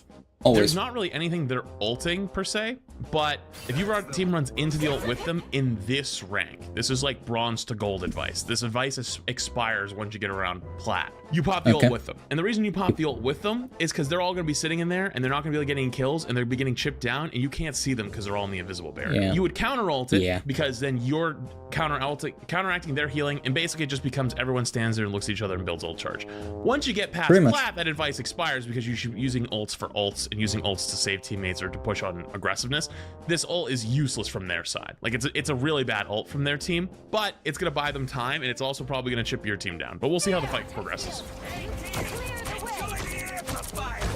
Just pick up some aggressive stats. Oh no! Stay out of the Moon Hansu. Stay out of it. So you actually reacted to the Moon Knight ult and popped your ult. This is actually really good if it wasn't Moon Knight ult. Moon Knight ult is one of the few ults that will kill through it. Actually, you could see your rocket did actually die. There we go. Yeah, he kind of just stands in it though. Like there's nothing you can't do anything about that. He also wasn't in your ult, so like that's legitimately not on you. There wasn't much you were doing about that one, but anyways. What am I, invisible? No worries, I've got your back. Plus, spectating being nice, huh? What is this? Listen, okay. When we started Rivals, there's a lot of new people, right? These aren't like 6-year-old Overwatch mistakes at this point. Like, they're brand new to the game. They probably never played a hero shooter before. Yeah, a lot of people who came into good job putting your shields out there. He should have walked through your shield. They just want to play Spider-Man because they really like Spider-Man. You can lead a horse to water, but you can't make it drink. I don't really know what you're doing right now. You're kind of lost. Like, you're kind of just going through the motions. What is this? Why were you shooting the ground? Yeah. What the ground tubes do? The ground kill your family? There's like a bajillion things going on. Did a sidewalk trip your dad and he fell face first into radioactive sewage and now you look ugly? Over here. You're just kind of like looking over, like, you don't have the range to reach. Okay, there we go. Reach. Yeah, I mean, you're dead to that anyways. Doesn't matter. But I'm worried already that you're kind of getting distracted, maybe is the word, in mid-fights, and don't really know what to look at, and you kind of just shoot whatever, including the floor. I'm not going to go on you mechanically too hard, because control on PC, I already feel like you're at a bit of a disadvantage here. Oh yeah, controller. Yeah. That was really dangerous. Yeah, you want to see what that looked like from like an outsider POV? Why would you ever play with a controller on a PC? I'm gonna just jump in there. Once you get past the rank of everyone playing with their monitor off and nobody having mechanical skill past the ability of a mechanical pencil, you will die, probably. I think this is an insult to mechanical pencils everywhere. My mechanical pencil and you also can be invisible. Amazing. So, like, I love it. You know. My mechanical pencil that I have over here is my best friend. Listen to him. Beautiful. He's my big, beautiful, burly boy. Yeah. Playing John, getting done with that. Oh, I haven't actually drawn around, this but is good. You're getting heals and damage by lining them up together. I don't know if you're doing that on purpose, but just as a small thing, you should try to do that. Heal them up. Interesting exchange right there. Very interesting exchange. Okay. The invisible whammy. I don't really know what you're kind of lost. So if you don't know where you should be positioning as a support, you should be, there's like 3 things you should be looking for. High Map ground. locations, which are like corners. Wait a minute, I didn't even mean to pull up this view, but this actually kind of works. That's There's really corners, right? Here's an example of a corner. Here's an example of a corner. The cart can even create corners for you, right? That's example 1. Yeah, Number 2 is playing with your team and like where they're pushing. So if your tanks are pushing, you're playing behind them, but walking together, walking backwards, walking with them as a unit. Or number 3 is you're playing with a specific flanker or someone on an off angle or DPS, you're pocketing them, allowing them to fight somebody. So that would be the third option with the Iron Fist, who's either fighting someone over here. Yeah, he is. Position those well. are your 3 options. You're not really doing any of them at the moment. Iron You're kind of Fist. just wandering. Mess her up. Now this Get is her when you butt. come over to help, but like you didn't do anything there. He had it. Yeah. So here's one of those examples Ooh. that if you've been playing main and decided to play corner / play front, like play with your team, you probably could have helped that Captain America because you could have ulted. Which I would have ulted to save the Captain America most likely. Get out of here, Like, you Spidey. build the ult so damn fast, it doesn't matter if you use it. Spider-Man. Kind of just shooting nothing. That's an interesting ult. I don't know about that one. An interesting That's a ult. really That's bad not- ult. There was no reason to ult there. You're 1v4, and you're about to cap. Ooh, So yeah, it's you not could have great. ulted Not before and amazing. saved your Captain America. You end up not ulting same before and then wasted on nothing. So not. Wait, the way you activate your ultimate is thumbsticks in on control? Both of them? Alright. Good. Not good. Don't do that. What's one thumbstick in? What's that? Captain America is feeding his brains out. You can't heal stupid. Don't worry about that. Yeah. Yeah, don't worry. All right, this is pretty good. Yeah, like this is a lot of mechanical problems right now. One of the funniest things that I've heard him say is that, you know, like the only way cheaters will ever make it out of plat is that if cheater makers start making game sense cheats. Now, I don't know how to solve those To for fix you their though. game sense is on so controller, stupid. It's other great. than maybe like finding your sensitivity. Oh man, I'm not funny Maybe with it's that. too I was low not because funny it with that. takes you Joe, quite a long why did time I to say flip from it? target to target. No delivery, zero efforts So, on delivery. yeah. Terrible, truly I know terrible you're, like, human looking, being. I don't know if you're like looking for flankers and what like that, but the one thing that Oh. really sucks is because like I can tell you're really trying. I feel bad saying this, but like your speed at figuring out stuff and looking around and reacting to stuff is so slow. I don't know worry, how to average fix controller player. extremely slow reaction time. This right here is a great example. You don't understand what I'm It's talking controller about. player. I'll explain. Yeah. The Spider-Man's gonna come diving in, but you don't know that yet. So you go like look to the side because there's flankers, and he's fighting. He's already looking around. He's already in, and you're just like, where is he? Okay, you know, Where is he? probably just more playtime. It could be more playtime, for sure, but it also could be mechanically. I'm not sure. It could be a bit of both though. That kind of stuff though, I don't really have get their anything butts like in there. huge for you. Get their butts in that vortex field. Jump. Oh wait, no. Okay, survived. Stop. Nice. Oh, Okay. Got the Moon Knight, That was an guys, interesting yes. interaction. Okay, good jump away. Good use of your invisibility. That was actually really good. all right. See, like a lot of these people have potential. They haven't played hero shooters. Yeah. You're just gonna go left. He's Just try to back away as usually much a as lot you can. funnier, but There's like room to your this left. was at like There's, the beginning some of Marvel other small ones Rivals like this right here, life you know? cycle. It's like So like, right as I press full screen, but like yeah, no. This was at the beginning of Marvel Rivals life cycle, so he's trying to go a little bit easier. But like you see the stuff from like a couple weeks ago. really It's pretty react to threats. like he's roasting the crap out of them. Like Because this guy came running after you, coming to kill you, and he misses. Yeah, but you don't even like react. You don't even like no reaction. attempt to try to fight back. You kind of just like put your head. The best way I can describe it is like you're like a horse with blinders. You know how like they put blinders on horses so they don't get like, well, one, they stay focused, but they don't get startled by things that are like around them. It's like more than tunnel vision. It's like No, if I don't see them, they can't see me. Yeah, Thoughts has an entire roasting bronze player So series like, for Overwatch. he's still yeah. there, by the way. He's still there. But yeah, I'm he just saying that like he's And, going like, a bit easier on to shoot the the Rivals group. players It's like, for there's right not really now. any point in shooting Like the during group at at this all. point in the game's life I would actually cycle, ult losing here. it. I would walk up. Oh, did you? Was that I mean, ult? you actually had the right idea. You tried? You kind of got unlucky, but you had the right idea. GG, unlucky. Go next, loser. Okay. All right, I would not ult back on that one. By Disappear, the way, that was I'm just in the the most sea of useless butterflies. ult I've ever seen. Okay. Okay. Oh. I know you want to kill the Loki clone, but you got to be a little careful doing stuff like that. Okay. That's not a great ult. You should have put the reason that's not a great ult right. is because this is one of those. Wait, what's the overhead map one? Aha.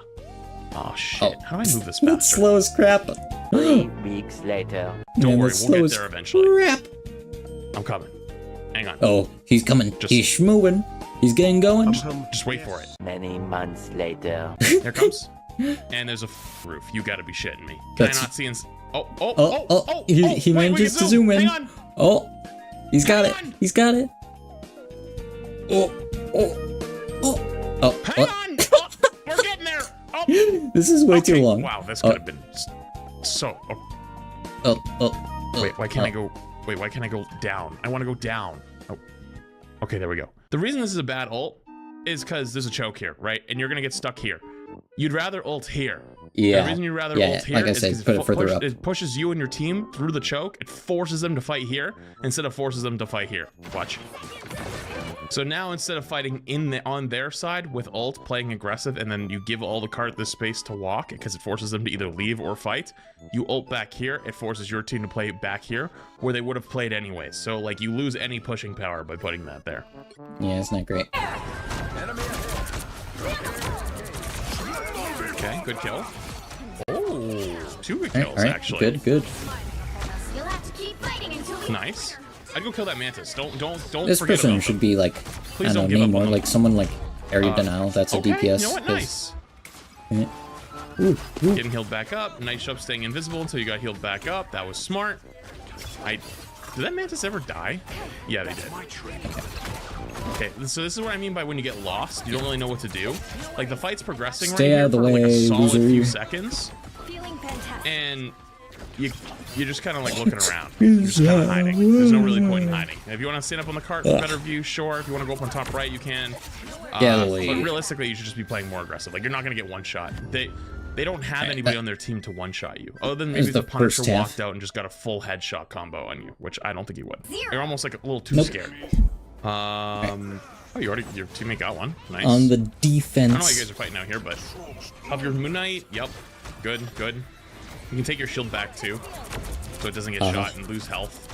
How much money do you think they made off of just the skin for Invisible Woman? How many millions of dollars do you think they made off of just this one singular skin?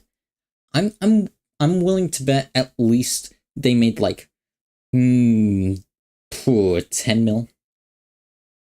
10 mil off this one skin, maybe?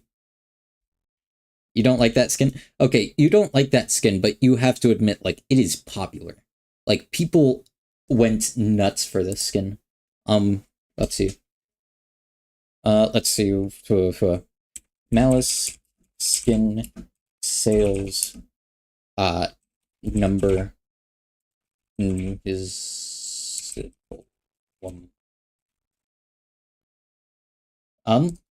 but yeah, like, no, this skin was incredibly popular.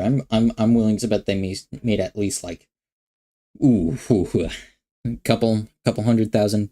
Maybe not like in the millions of dollars. I think that was maybe an overestimation on my part. But like at least of like at least like 100K. Just a small thing. I'm not gonna harp on you too much for that. But yeah, you definitely should it have was that someone's shield back. salary for the year. Because like you see how it's just sitting up there at 300 HP. If they shot it, you're gonna lose health on it. Yep, you're actually the only person who realized you're getting C9'd. What? Okay. 456. What do you mean by that? Okay. Like You're gonna be in a little bit of 456 in trouble this here video? in a second. I'd probably jump away. Or unless you're just him. Okay, 56. I'm at what? 456. Oh, that was. Time. See it a little bit quicker. A little bit quicker on the decision making to jump away. 56. Just because you were it's so 456 HP, they could have probably hit time. another Okay. dash or spear. That makes sense. But yeah, I'll go a little longer. I'll go like, to the end their of the video VP at was least because really I started bad, an like, 'cause hour this is late, bronze. so I can stay a little bit longer. Just being a little quicker with it, like but you're on the right try to path. get You it just up. need more time. A little more time.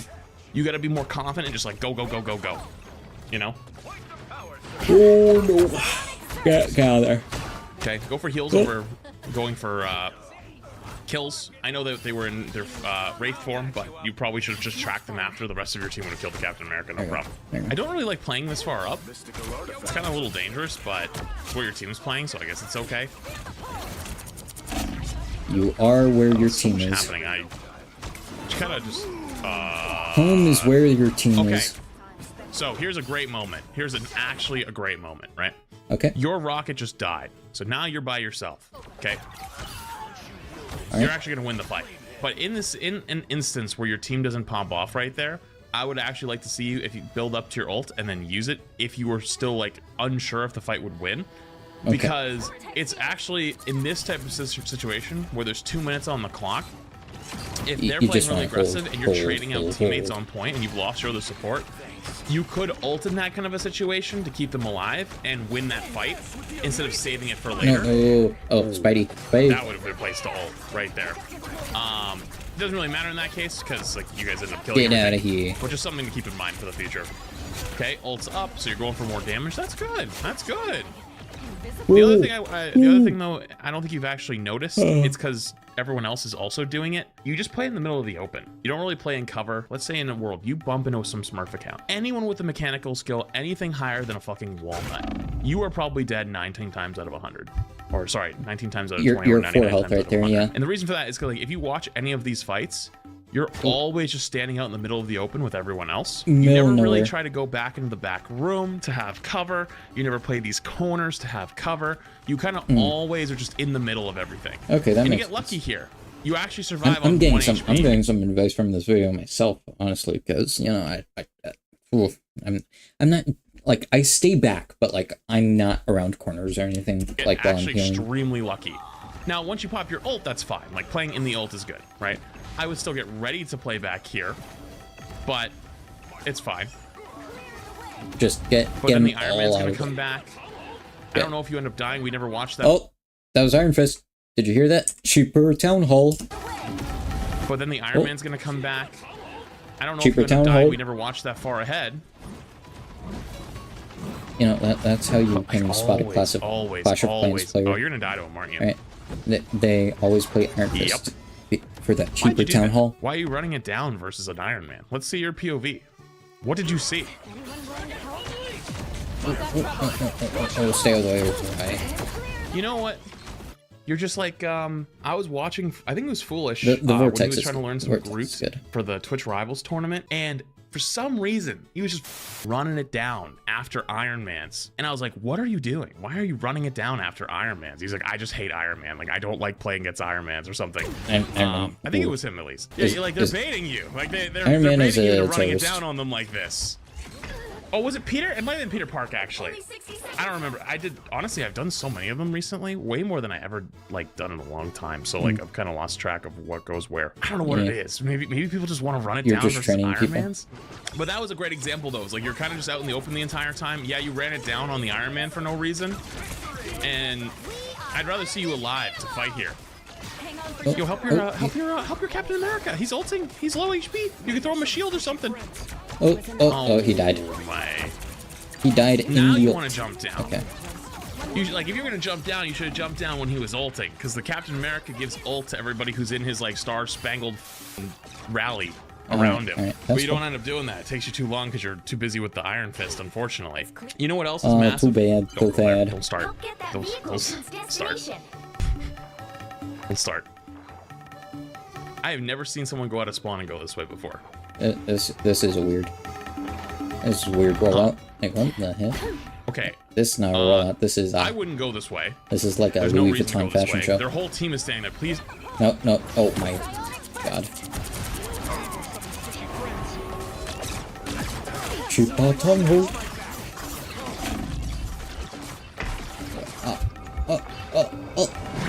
I will survive. Keep going. They survived. They got I've been it. trying to be nice to you, but what in the f was that? This has got to be the craziest shit I've ever seen. Why are you walking up 1v6 by yourself on support? I know you can go invisible. Going invisible doesn't mean you don't exist. So if you go invisible and they see you in a small hallway and they shoot down the small hallway, they can get rid of it. They can just pop it off of you. Just this is the craziest, riskiest shit I've seen in a long time. But not only that, you don't go for the damage. You don't push them off the cart, just be like, haha, build some alt charge. You pull them to you. You're like, come here, bitches. Come fight me. And then go to run away. Oh, man. And that would have been fine. Okay, you know what? A little more risky than I would have. But then go back for a second course. Oh. While you don't have your ability to escape. Oh. And start running. You are lucky as just got annihilated. That Spider-Man has the mechanical skill of rotting a pumpkin. Because holy shit, you That's an insult to rotting pumpkins. Seriously, 30 full 20 and if you shot health down that hallway a single time, you would have died. Show rocket POV. Wait, what did the rocket do? What? Shoot, hold. Oh my god, you're all running it down. This whole lobby is like just running it down. You want to learn how to climb out of bronze? Like seriously? Stop doing this crap. Go and watch a replay and just watch other people's POV and just see all the stupid shit they do and be like, you know what? As long as I don't do this stupid shit and I catch just them don't doing do the stupid shit and crap. kill them, Right, I'll win every game. Sounds stupid? Sounds simple. It is simple. Okay, your Captain America's dead again. So you might say in this situation, well, Flutz, what am I supposed to do when everyone's dying like this? Well, you're doing the right thing. You're waiting and you're regrouping. Although now you're taking a little bit too much poke damage. I'd probably just keep an eye on everyone. Oh god, why did you just jump into their team? Why?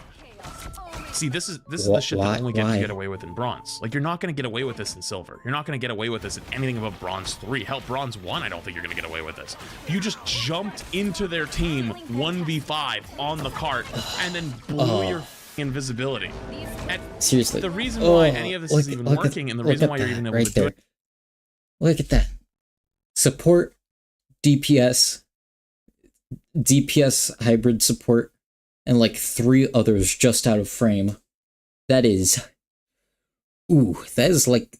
You know the dog drinking the coffee in the burning building meme? Like, this is fine. Yeah, that's right here, right now. Like, why would you ever do this to yourself?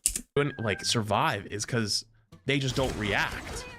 And I hope that you're not getting confirmation bias, because I don't know how this is going to finish. I don't know how this play finishes, but if you survive here, do you get confirmation bias? Like, oh, that was an okay play? Because no, it ain't. They tried dodging the Namor ult. You mean the Namor ult that was like in the next zip code? I don't even think it's in the same dimension. Or was the Namor... Bro, that thing's in the next zip code. And that Rocket still got hit by it. Rocket has 2 dash charges, by the way. He has 2 dash charges. And this is just him walking. Like, if he just hit left shift right there, like, he would have survived.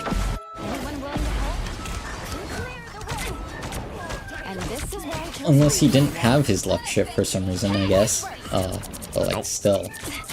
So that's your duo, by the way.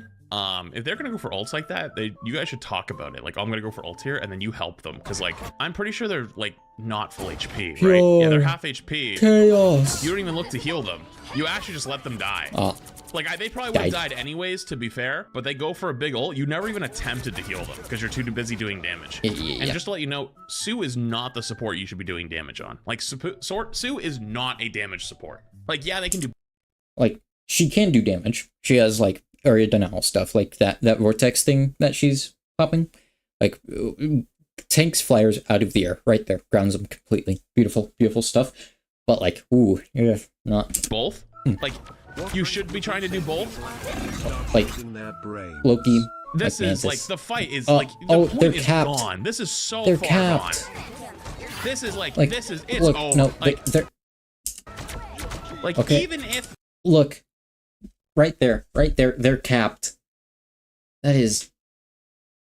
And the only one inside is the invisible woman. Like, even like it said like, oh, it hadn't capped yet. You're not ulting this. There's no reason to ult that at the last second like that. Like, there's no way you were gonna hold this. So it ends up just being a waste. The moon. You moon ulted, unfortunately, but you shouldn't have ulted that either way. I'm not 100% sure on this, but I think you get more ult charge for healing your team on Sue than doing damage. Yeah. I think like spamming heals, you get more ult charge than just doing damage. I might be talking out of my ass on that one, but I feel like anytime I need to build ult in this game, I always go for more healing than I go for damage. Yeah. And you get it quicker. Why are you doing so much DPSing? Why are you doing that? I don't know why you keep doing so much DPSing. So you're a weirdo. You're a weirdo. You're a weird person. You're gone strange. Again. Like you're just kind of out of the fight for so long.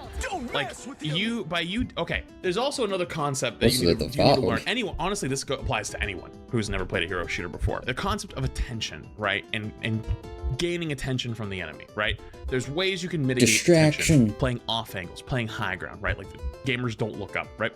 But like, you know what gamers always look at? If someone's shooting at them. If someone's shooting at them, they almost always will turn to see where the hell am I getting shot at especially with like an effect as big and colorful as this push right here. Like that is a bright red coming directly from you. That is eye-catching. Right? Everyone else around them won't do it, but the person who's getting hit will turn and look at them. By you walking into the enemy team and trying to 1v1 the Namor, you have now alerted the Horde. They want to come kill you. Right? And so it forces you to run away, use your cooldowns. You end up luckily not dying, but now it puts you out of the fight again, and then you're just kind of running around. So by you going and doing all this damage and not actually getting kills because you don't do much damage, you keep forcing yourself to use your cooldowns early. You don't have the reach for that. You do not have the facilities for that's one big. Yeah, I think Invisible Woman's thing is like what, 30 meters ish before it like comes back like a boomerang. Yeah. I think it's about 30 meters. You can't reach. And it's like by doing all of these damage plays, right? You're getting attention put on you, and it's putting you in 1v1s when you don't have to. You can probably save more people, and then if you see someone low HP, then you can go. Don't do that stuff. Yeah, you're just constantly fighting with people on the flank. Like I don't even think you've done healing in like a solid minute. I don't know if you're frustrated. Like, oh, our team's not getting kills. I'll go do the damage. Then why are you playing Invisible Woman? You want to be playing a damage support? You play like Adam Warlock. You want to play a damage support? You play like Mantis or Loki. Yeah, just like a lot of people. Just give yourself damage boost and then just keep healing while you have the damage boost, and then just keep shooting. Yeah. Because at least you're healing and you're doing damage at that point. You're not really doing either of those at the moment. Oh boy. Tunneling again. Ooh, boy. Tunneled again for more kills. I know that one wasn't like the worst, but like these tunnel moments, because you don't have the mechanical skill to react quickly and you don't have the awareness to understand that's going to happen, you just keep getting cooked over and over and over. All right, time for the overtime plays. Over and over.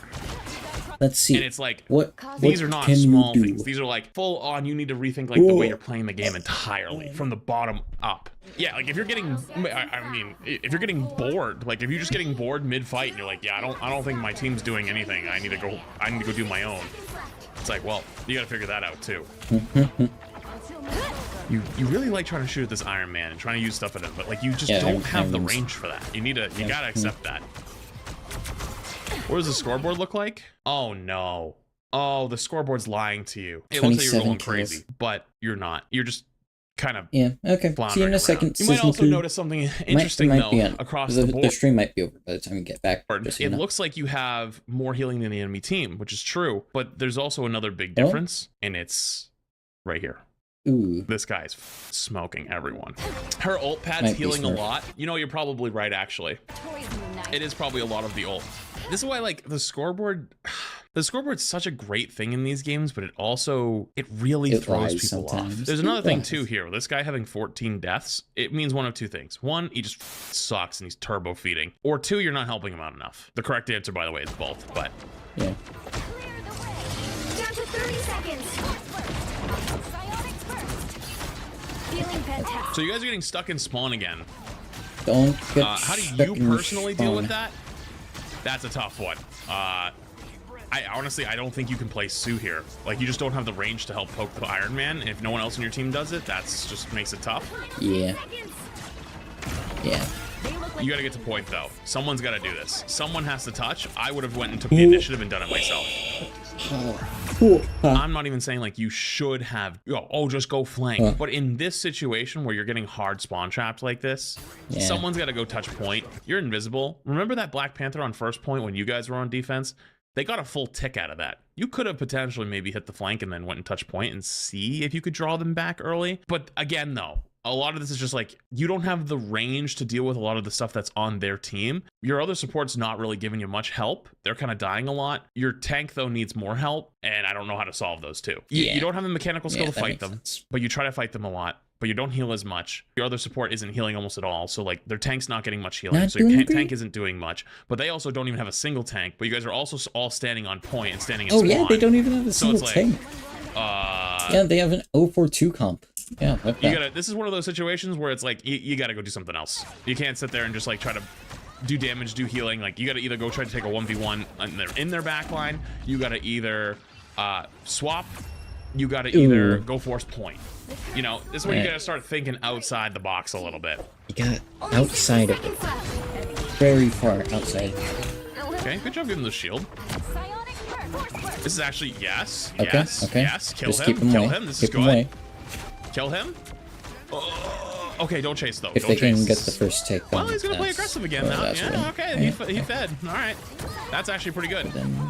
Now you're playing the corners now. Wait a minute, what happened? It's like you're like a different person playing all of a sudden. We'll help you. No, there you are. Okay, you came back. You see your Jeff getting hard smoked right now by the Spidey, and you just go, nah, that's not my problem. Good luck, brother. Like, he's literally getting hunted. Spidey's a demon. You haven't even looked at him a single time. And there he is. Like, he shouldn't have died there. You could have helped him. You could have helped him a million times over. But you were playing a good spot, but you could have helped him. I think you see red and then want to, like, fight things. Might be playing the wrong role. I'm seeing red. Locks, I think the 2-1.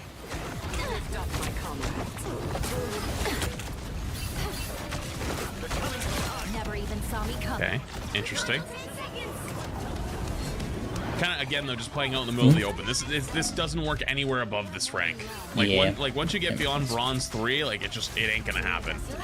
Like if you don't understand why I'm saying that, I'm gonna watch a different POV of someone that I know is in this fight that you could have died to a million times. You can name one.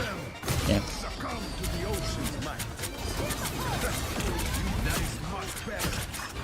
Yeah, you get hard targeted by any good player. I don't think you even reacted to them yet.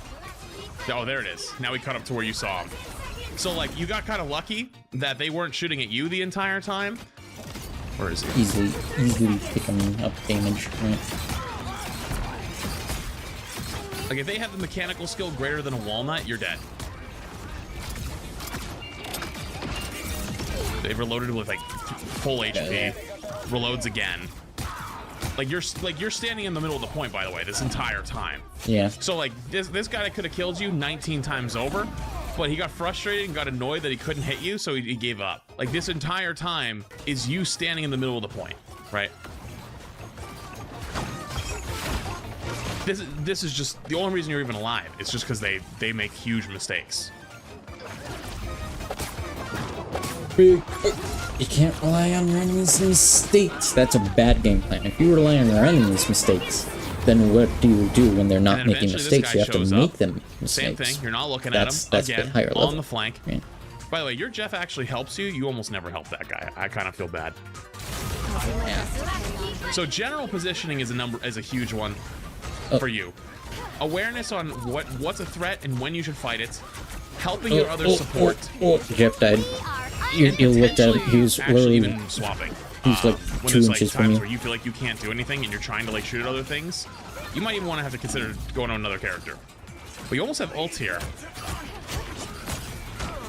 Very good. Very cool. I know they're 1 HP, but AC9.